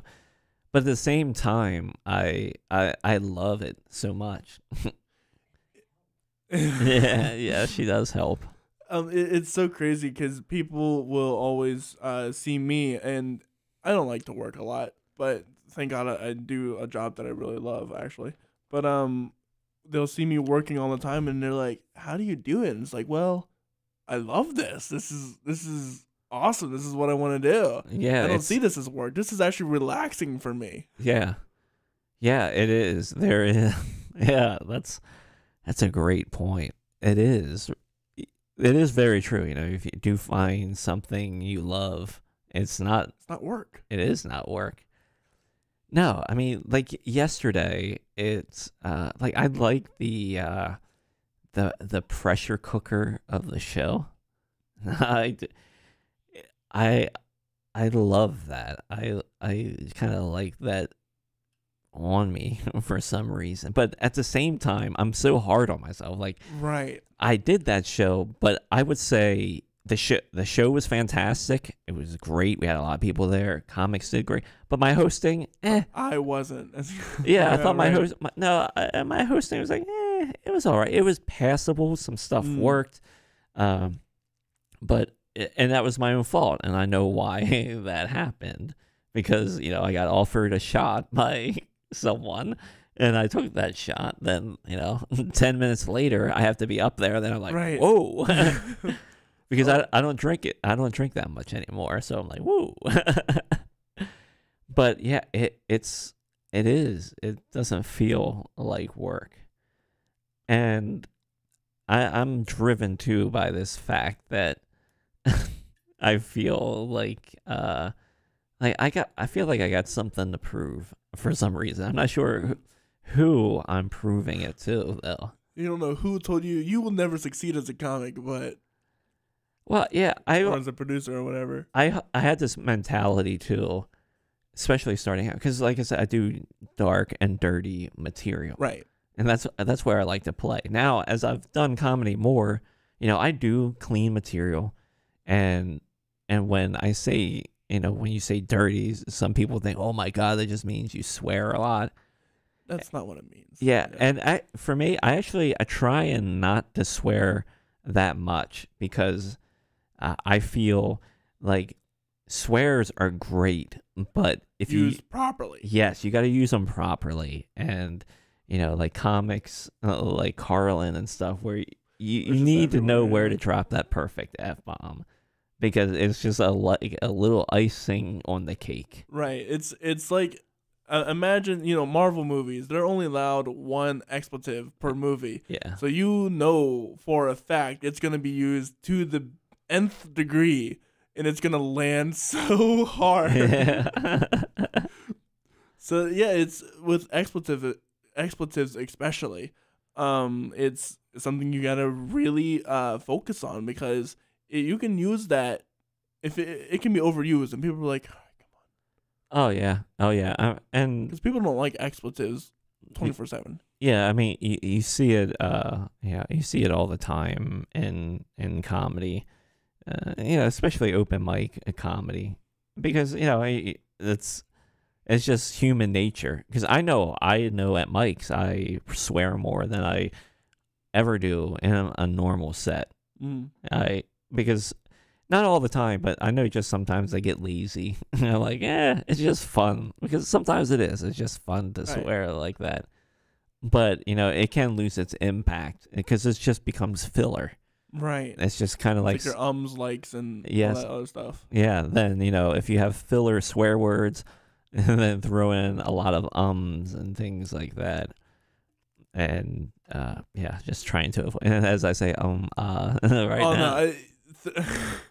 No, I had taken 2 public speaking classes, and I still say in every rendition, and it's not gonna go away. Yeah. As someone that speaks on the stage, you know, I try and be mindful of that, because I'm the type of person that will sit there and count them, and it becomes crazy for me too if you just say that. Because I know when I first started out, I would say I mean a lot. Oh yeah. Yeah, and there's early recordings. I'd start out a joke. I would say something. I mean, I would go. I mean, and then it was really bad. It was a lot. Oh my. So yeah, I broke myself of that habit, which I'm thankful for. But you know, I don't even know what I was saying now. No, I mean, well, it shows growth. Yeah. Of realizing, hey, I say this a lot. Yeah. And this is annoying to me. Yeah. And I'm sure it's annoying to my audience. So it's bettering your craft. Yeah. It's sharpening yourself. Oh, there go my headphones. The water bottle now. The water bottle, headphones. It's just technology. Beats me, right? Yeah. And when I started doing this, and you go around and you do dark and dirty material, you know, some people look at you like, oh, you're the worst person ever. This is terrible. Then like people actually get to know you, and they're like, oh wait, this is actually kind of a normal, relaxed guy. It's just there's a style for comedy for everybody, but that doesn't mean that the comedy you produce is the person you are. Yeah, and you would be amazed that a lot of people can't separate that once people get on stage. It astounds me. It still astounds me and when you see it and someone says something on stage and there's an audience member like, oh my, really? And it's like, no, this is just, a joke. Yeah, I went to a comedy show the other night, and they were making jokes about abortion, and they were testing, how progressive is this crowd, and so they were just making absurd jokes about that, and I was like,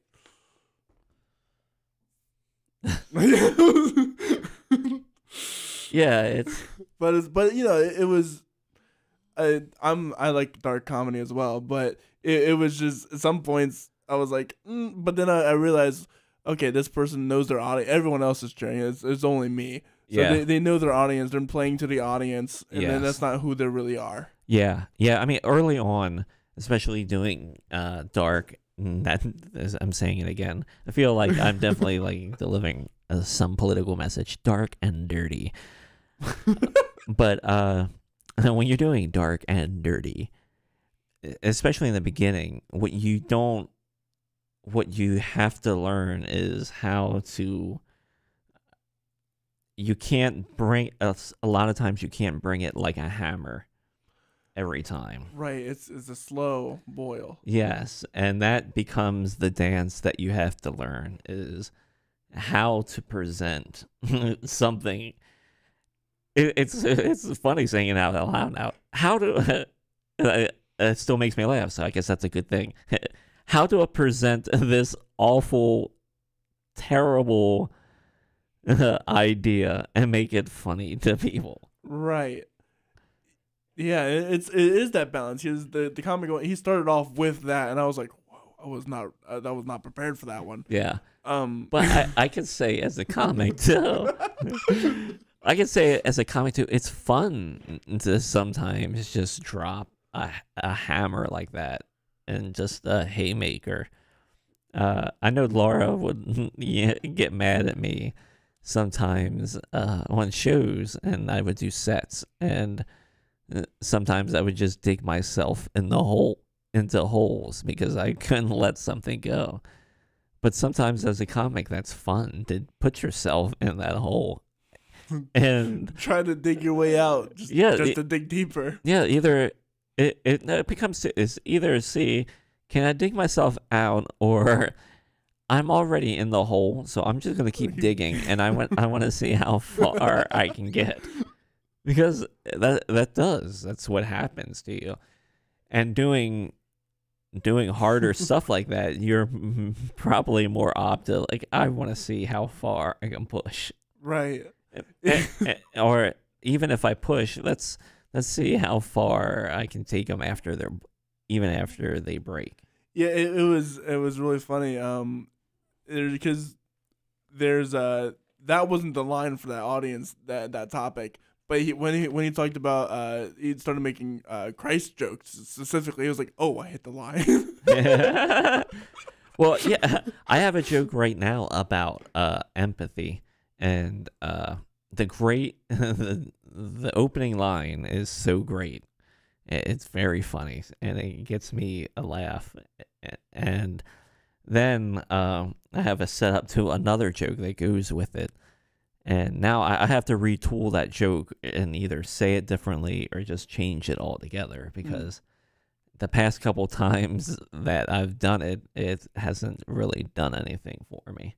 And it's so frustrating because the beginning of the joke is so great. You want to tell the beginning of the joke?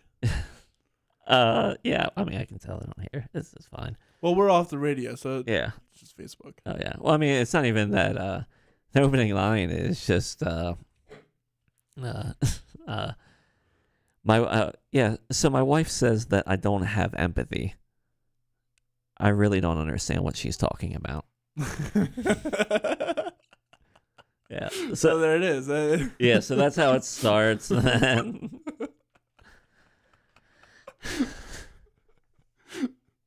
But even with that said, so when I got into this, I'm doing it. I told myself, if they won't let me in the front door, I will make my own door. And so that's kind of the motto that I've kept. So how do you deal with jokes that don't land, or maybe someone heckles you, or there's just dead air? How do you deal with that as a comic? First by crying. Yes, yeah, that's it. That's tough because especially when you write a joke and you believe in it, and you're like, "Oh my god, this is fun! How could someone not laugh at this?" And you take it to the stage, and it's like, bloof, nothing, and you're like, Crickets. Yep, crickets. So, you can either come back and try it again, or maybe you're like, you're so defeated by it. Just, well, next joke. Yeah, and that happens. But yeah, it's something, it becomes a learned practice because you have to learn, as a comic, you definitely have to learn silence is okay sometimes, and the play in silence is definitely a skill. And when you do play in silence, it's awesome, but at the same time it's nerve-wracking. I'm sure, but it's so fun. I did a show a few months ago in this winery, and it was great. It was great. It was probably about 70 people in the room or whatever, and I was told it was like, oh yeah, this is a great comedy room. They're all here to laugh. So I was like the third comic up, and the first two comics, they kind of had a tough time. The second comic, I know, and they should have did fine, and they weren't giving them anything. Oh no. Yeah. So I went up and I started in my material, and I did pretty good. I think I had them here and there, and I had that moment. It was like, I'm doing okay. And do I skip over this joke, or do I want to take the chance? The risk. Yeah. Do I want to take the risk? And on top of that, see if I can do a 10-second pause before I drop, after I drop the punchline. And so I did it. I decided to do it. And that was a long 10 seconds because I did it. I dropped it. And I looked around the room, and they weren't having it at all. Oh no. And so they didn't like it. Somebody yelled out, "No," because of what the joke was. And because it was an abortion joke. But it's an abortion joke wrapped in religion. Gotcha. So it could be a very divisive. Like, I can completely understand why someone would be mad at it, but at the same time, it's I want to push because I want to question, because I'm a cynic at heart. So I want to question, and I want to push, and some things don't make sense to me. And so I did that, and they did not like it, but that is the price that I paid. And I knew that. And was it rough? Yeah. The next joke after that didn't do so great, but I did kind of get out of it a little bit. That's good. But it was a rough one. So things do like that happen. I remember one time I was performing in Ohio, and I told this joke, and there was a lady that was sitting right at the table, right down here, probably 6 feet from me. I tell the joke, and she's like, "That's not funny." Just like that. So when things like that happen, it humbles you. Oh yeah. Sure. And you got to be able to take it. And it's because it becomes a learned practice. You have to learn it, because if you don't develop thick skin, I don't understand how you could survive. There's no way you could ever survive as a comic or a musician without having some sort of thick skin. I wrote this piece. It's called Quartet Chaos, and I talked a little bit about it yesterday with one of the performers of that. And it was supposed to be this piece that plays with music, and it's supposed to be a joke. It's supposed to there's many jokes in there that I find funny, and I know that other people would find funny, at least within the realm of music, because there are certain musical stigmas that come with like if it was a quartet of strings. So there's this stereotypical violin one, which is all uppity and tight, and then there's the second violin, which is like, well, I'm not a violin one, so the viola is often the butt of many music jokes in regards to strings, because they always mess up, or they're always the weird one out, and then the cello is like the quote unquote bum and just there just do do do do. So I played with that, and I had a test audience. It was for my recital, so I had a test audience just to see where the jokes were, and like if I could, manipulate them to be better, because the people performing it were also acting as well. So I had to work with that as well, and none of the jokes hit at all. It was just dead silent the entire time, and I was like, "Ouch." Oh yes, yeah. I know those viola people. I mean, they like the candy cane, don't they? I think. All right, thank you, Laura. For that. yeah. That it's a horrible feeling sometimes, and now just take that feeling, and now you just got to repeat it a lot. A lot. Yeah, I've been on. I've done open mics. I've been like a Wednesday night, or should I say a Thursday morning at midnight down in Baltimore doing material, and like nothing hitting. And it's like, oh yeah, it was a good thing I came here. It was, oh wow, I'm a really good comic, aren't I?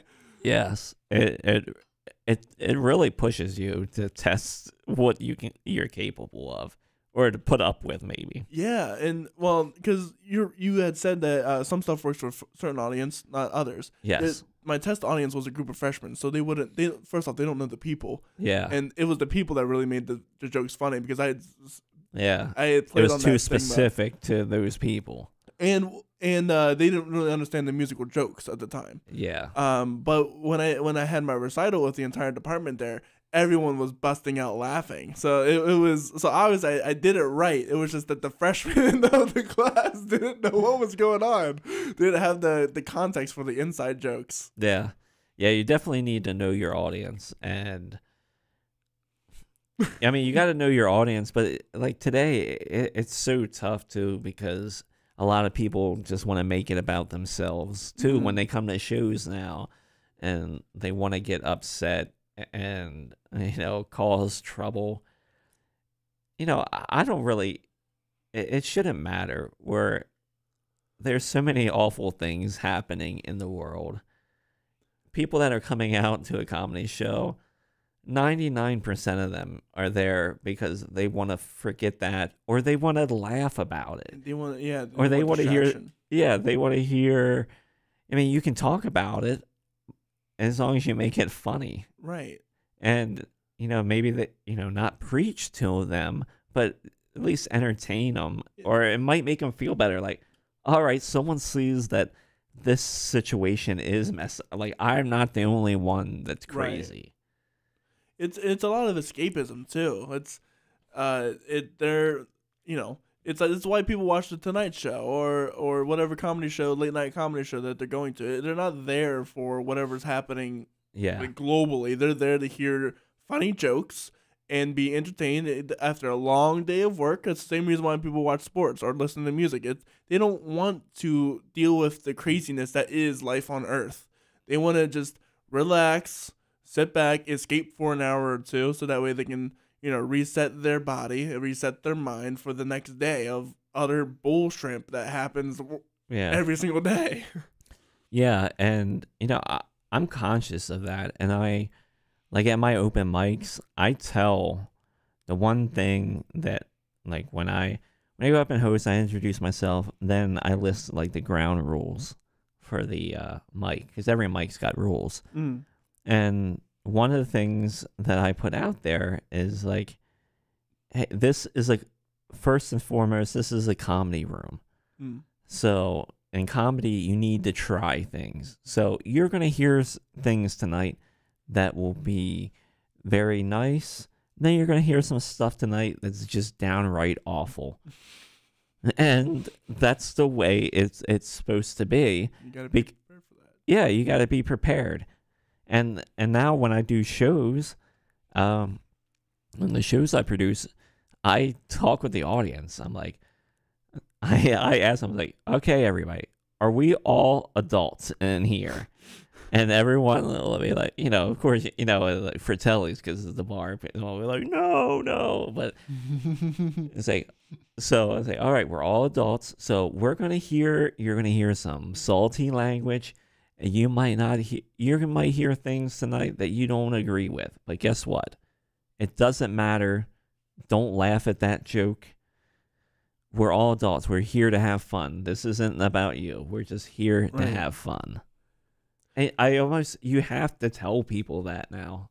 I feel up front. Right. You have to, because people come in with certain expectations or whatnot, and it's not the way it should run. You should automatically be going out there to have a good time and to have the mindset of, you shouldn't have the mindset of, is this guy going to impress me or make me laugh?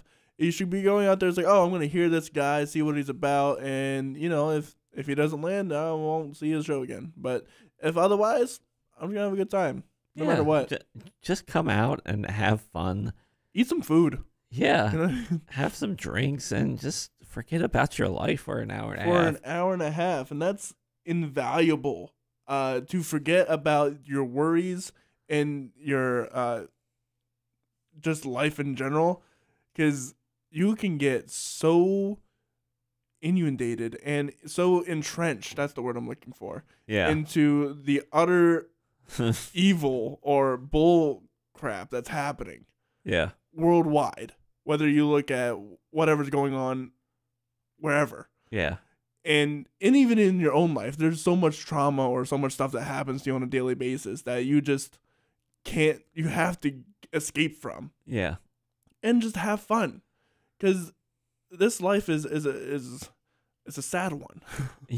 And not to get cynical or anything. I mean, not to get too deep, but even like how people are now politically, right?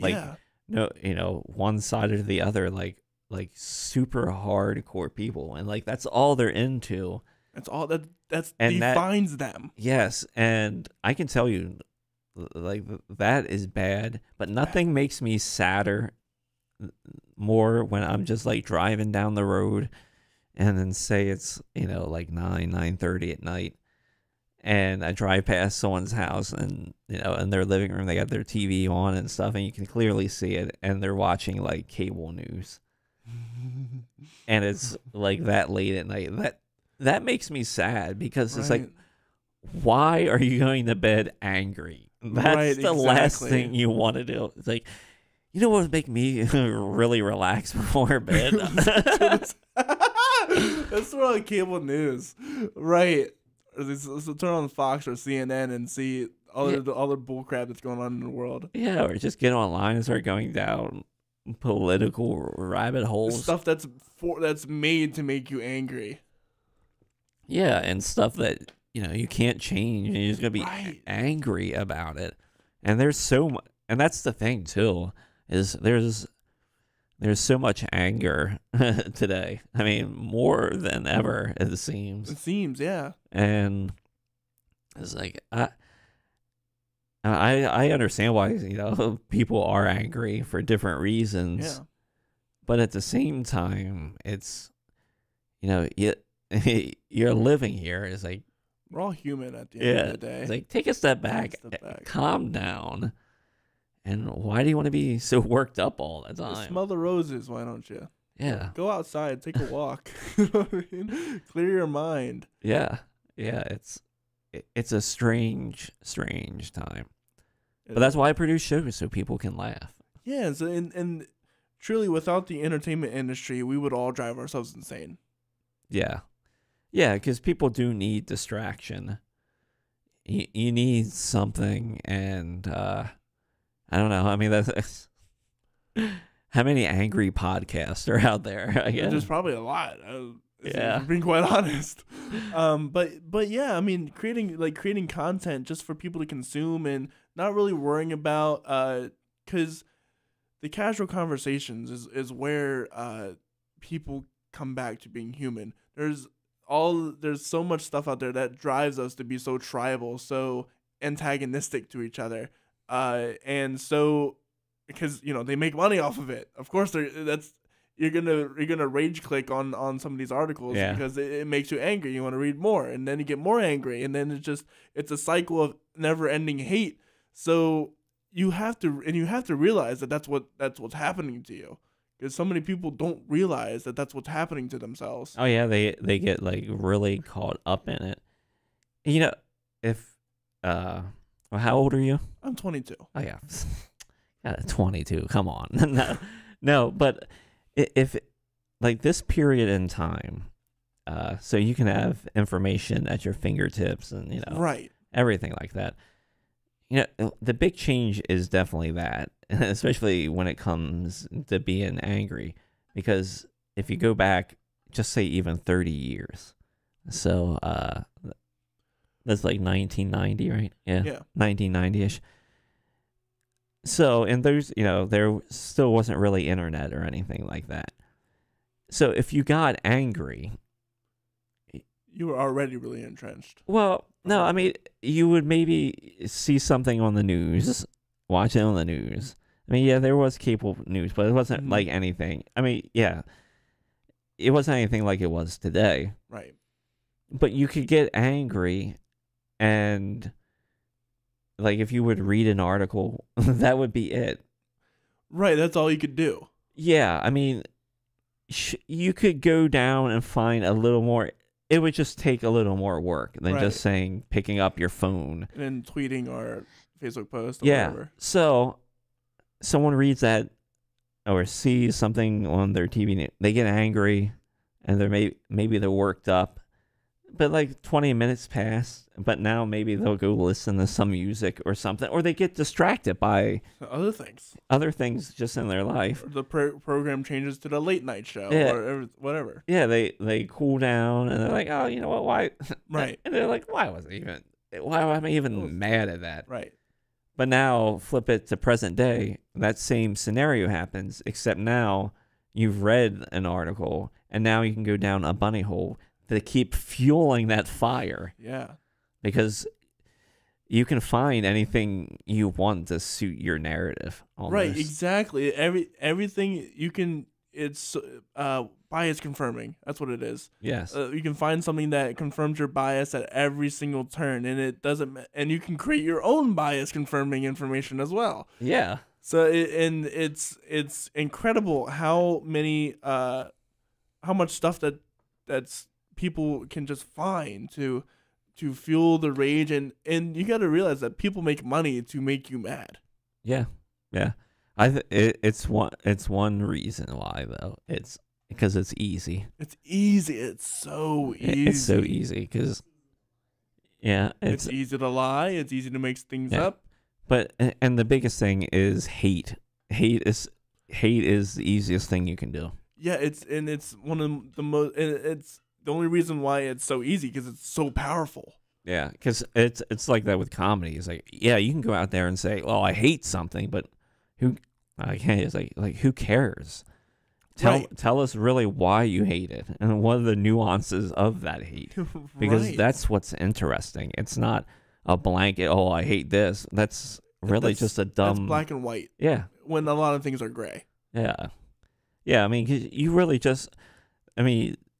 You just use something breaks and you're like, I hate this thing, because that's just kind of like a throwaway comment. I mean, you don't spend your life like, all right, now I'm gonna hunt down the plastic manufacturer. I mean, what are you doing? Right. I if we can get through this point of time somehow, history-wise, whatever, hopefully it comes out, pretty decent. I just wonder, hopefully things are better, say 5-10 years. I wonder how these people that are like completely entrenched are going to look back on themselves. Yeah. How are they really going to look? They are not going to age well at all. It's not going to age well at all. I mean, even with I won't get into that. But but like I really do wonder, what are the history books going to look like in the future? Like looking back now at all the crazy political stuff that's happening, all the other like government stuff that's happening currently.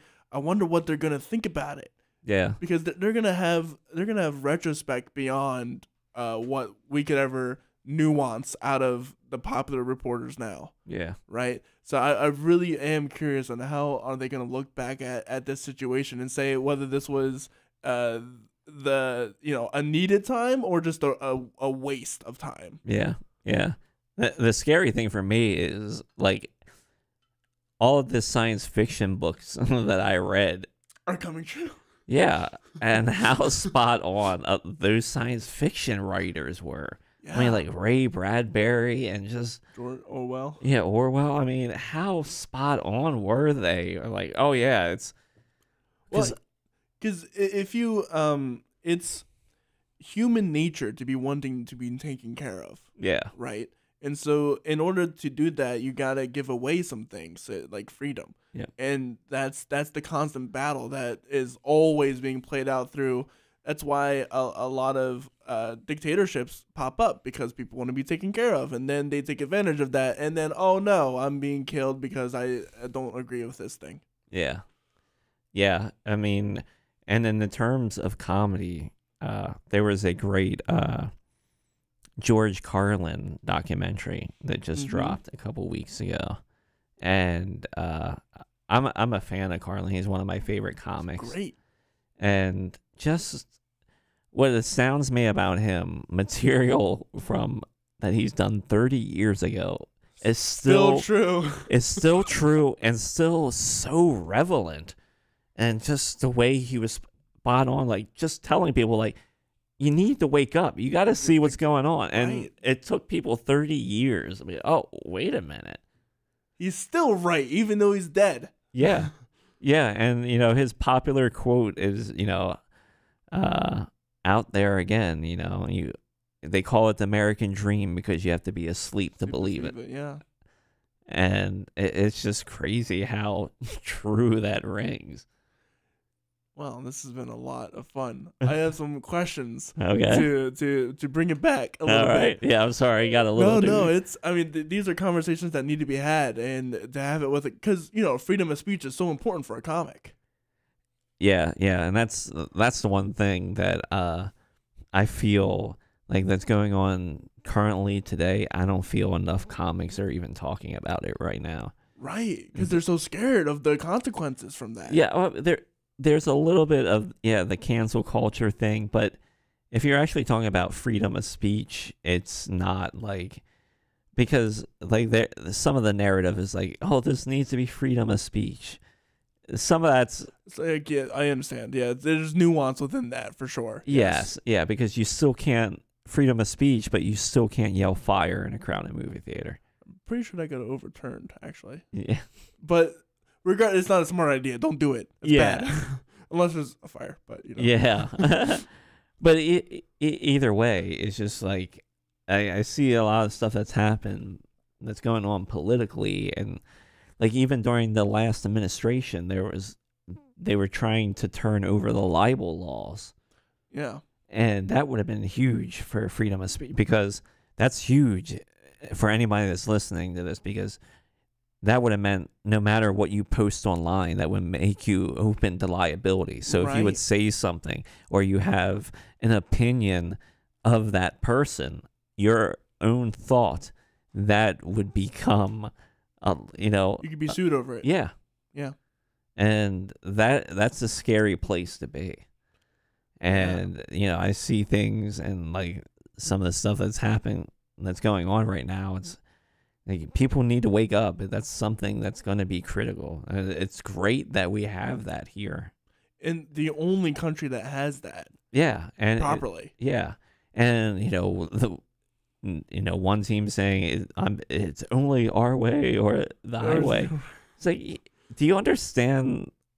A normal, rational human is not one down the line. No, it's not. You go back and forth because there's some things, depending where you grow up in the country, you believe a little more than where you would if you're somewhere else in the country. Yeah, and even it's so true. If you grew up in the city, you're gonna think way different than someone who grew up in the backwoods. Yeah, but even so, I mean, even if you grow up in the backwoods or the city, you shouldn't say, "Well, I'm just going to vote for one." Right, you shouldn't go down the ballot just because it says a D or an R. You gotta look at your candidates. That's what you really gotta pay attention. Yeah, to. I mean, we could go further down that. Yeah, right. But and I don't really want to. Yeah, no, let's not. So, why do we get there? Well, hey. What are some of the biggest mistakes that you think producers or comics make, and how do you remedy that? Producers make. I think the biggest thing I would say is sometimes that I've seen here and there is if you have a show with too many comics or shows that can drag on. Yeah, drag on. Yeah, but normally that's the case if you have so many comics. It's because comedy, when someone's sitting there talking to you, yes, it's entertaining, but, an hour and a half of someone talking to you it's long. Yeah, it's long, and that's pretty much enough. Because even the comics that are, the top, like Bill Burr, Chappelle. Yeah, Chappelle, yeah. Kreischer, all these guys. Chappelle is known to go on and on. But, sometimes, Chappelle, he may not even have a feature sometimes. It just might be him. Mm-hmm. So if he's up there talking for an hour and a half, no big deal. But he's also done sets that are like 7 hours long. Yeah. Like, that's insane. I mean, to do that. But if you're just talking in terms of, not that, even those guys, like a Bill Burr will tell you, yeah, it's like, it's an hour. You want to be on an hour, maybe hour 10 at the most. Mm-hmm. And I know I heard Tom Segura talk about this recently. He said he likes telling the audience around the 50 mark, like that it kind of gives them a clue, like, hey, I'm gonna start wrapping this up. Yeah. That way, it gives the audience a little boost. More attention, yeah. Okay. Yeah, because they're like, oh, we're almost done. Okay, yeah. We'll be with you because we know we're almost at the finish line.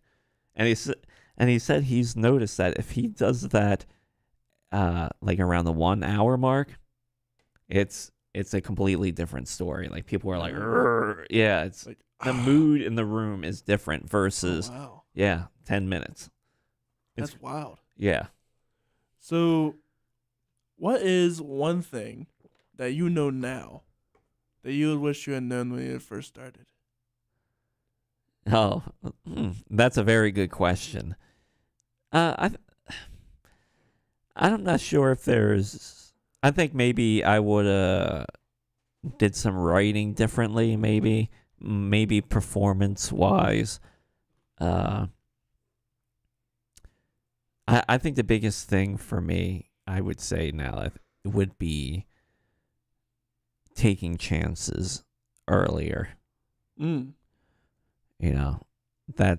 That's for me big. I think taking chances earlier, and doing comedy. That's the one thing that I'm really pushing is taking my chances now, because that's just kind of where I'm at on my journey. So would that be advice that you give to upcoming comics, or would you say something different for advice? I don't know. It would they would have to ask me. I wouldn't just. That's also fair. Yes. Yeah. It would depend on what they would ask me. If they came up to me and asked if they wanted to ask me something. well, hey. Because one of the things with, like, some people think, I think some people at first think I'm kind of standoffish because I'm not great at starting conversations. And sometimes I just won't go out of my way to. I'm just a weird guy like that. That's just how I am. But even though I had to approach people for shows, it's a whole thing. Right. But normally, just for conversations, sometimes I can. But then I've gotten better at it, of course. But some people think I think most people know that I'm not now. But I think early on, a lot of people are like, oh, this guy is just kind of a standoffish guy. I had one comic, because when we were talking about the dark and dirty that I do, because that was one of the perceptions of me early on. They thought, oh, this guy is crazy. He's saying all this wild stuff. And another comic came up to me, and he started talking to me, and it was Jared, and he was like, yeah, everyone said you're like this crazy guy and stuff like that. And it's like, well, I really wanted to find out if you were, like, what was going on here. He's like, you're a pretty normal guy. I was like, yeah. I was like, I'm pretty mellow. And yeah, so Jared to come over and come talk to me and stuff like that. So that was cool. But yeah, that's. What is one thing that you didn't expect within this career? What I didn't expect? One thing that you did not see coming at all. That's a great question as well. Oh, maybe comedy contest. That I would do comedy contests. Really? Yeah. What's a comedy contest? Comedy contests are comedy concept. They're good, and they're somewhat bad because they're pretty bad, because you're taking like comedians, and you're saying, hey, come with what you got, bring your jokes, and you're going to compete against, kind of like the people you work with. Mm-hmm.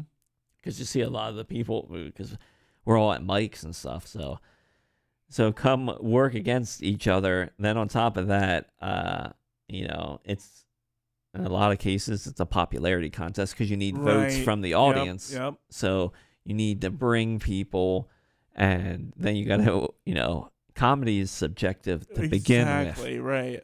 And doing a contest, you're going one extreme to the next, because you never know what's going to happen. You could get a very good comic that's been doing it for a bit, very good, because it's almost it's like a weird open mic.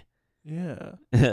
Except, I don't know, it could be maybe a little less crazy. It's a little less crazy, but it's kind of weird competing like that. And they're just like weird popularity contests. Yeah, that's weird. And you do them, and I've been at comedy contests, for other comics, and they absolutely kill, and then they don't move it on at all because it's an audience vote or something like that. Oh, no. And it's so frustrating because you can see that person was clearly the better comic that night.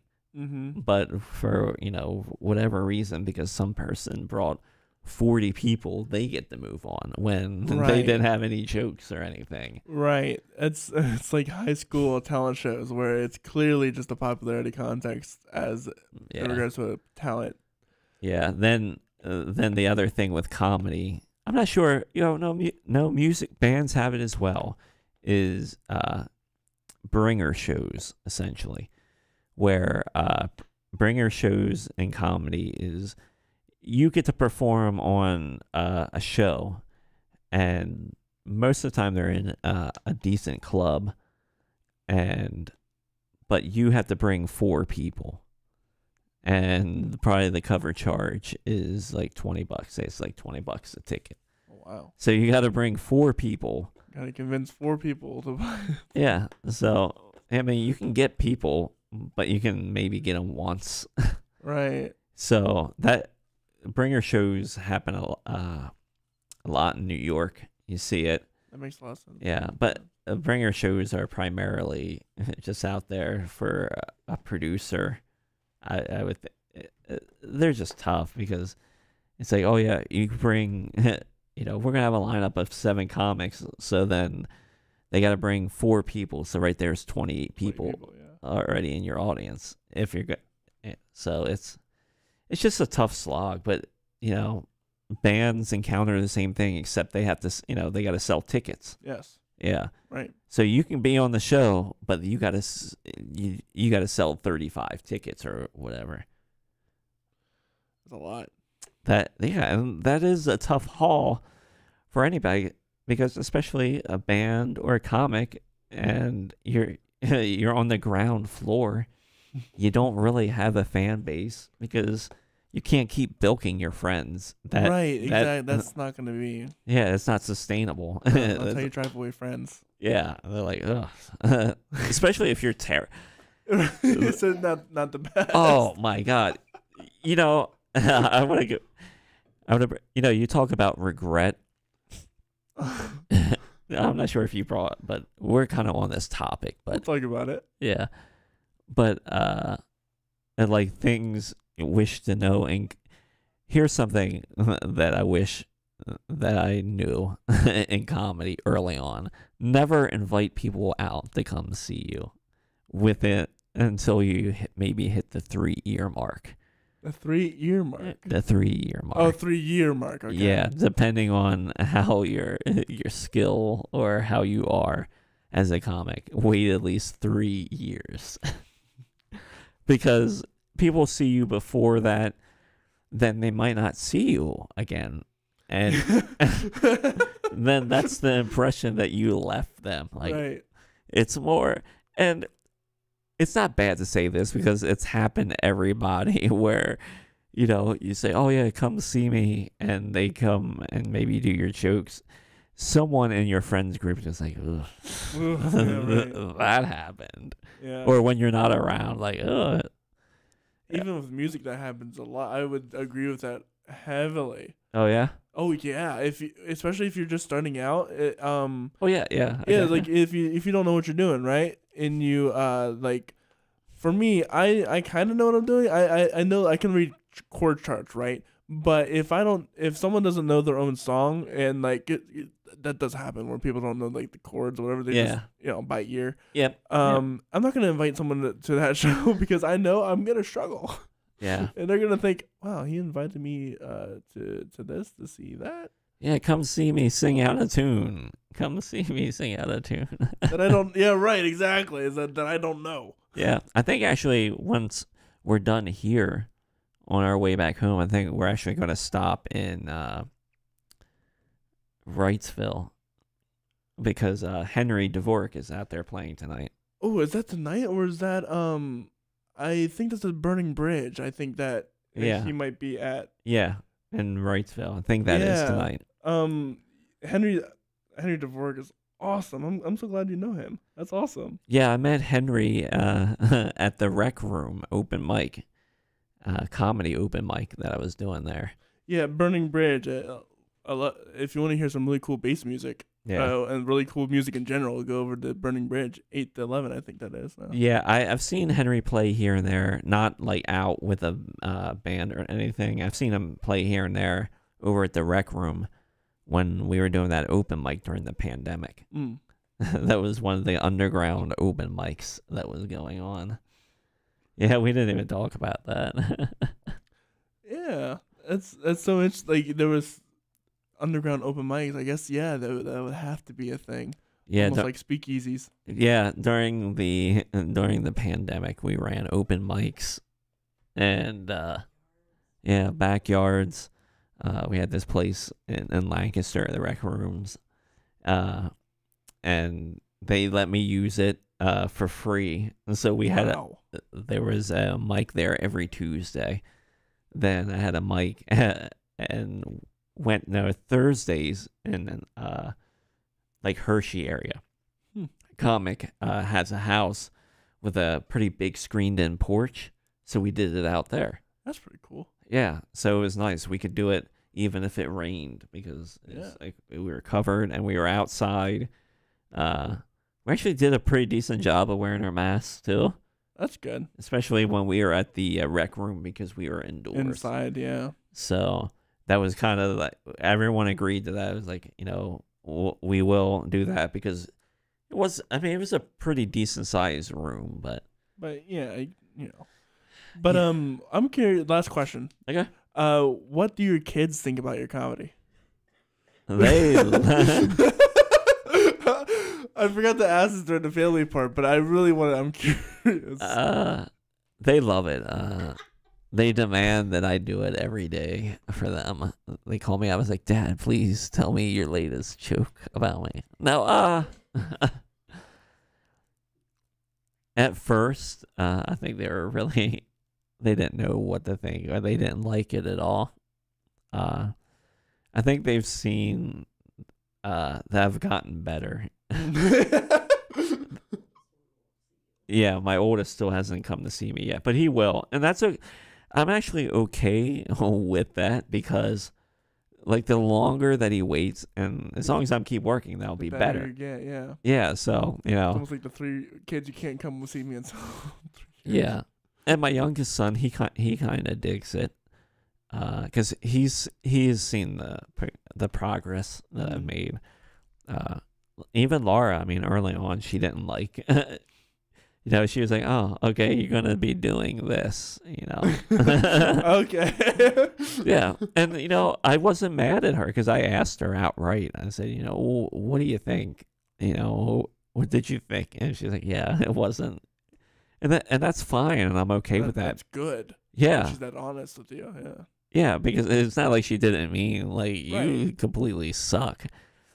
But, because I did. I asked because I and it's all right to say that because there were nights where it was terrible because when you start stand up and you keep working at it, there are nights where you are horrible. Like things don't work for you. It's so challenging sometimes, but that's part of the reason why I love it. Like every night is different. And especially being at this level, like open mic, and I do shows, and I've been lucky at getting on some bigger stuff, and hopefully that will continue because I know my work ethic is good, and I keep trying to get better. So stuff will happen, but it's just a drive to keep going and getting better for me. That that. I want to leave, I want the kids to think that at least, hey, Dad was pretty good at this. And so that's why I try and get better too. Because I never wanted to be that guy for them or my friends. It's like, he does, like, okay, he does comedy. Yeah. Because we all have that one friend that maybe has like a band or something like that. And maybe they don't really... It's not as quality as... Yeah, it's like they try, and it's like, okay. And it's like, oh, you're still doing this. You're right. And, they don't really get better, or maybe, it's just things like that happen. So I just never wanted to be like, oh, he's kind of still doing that. It makes me really happy when people see me and like when they see me do it years ago and they've seen me do it and they're like, wow, it's like you've gotten a lot better. That is and that's a good compliment. Yeah, that is a great compliment because the last thing you want to hear is like, oh, sorry. Oh, still doing that one joke, huh? Yeah, right. Yeah. So that's what's good to hear. So before, I actually there's 2 people that are still on my list that need to come see me, that I still need to get to come see me. And so I'm going to work it out where eventually that works out.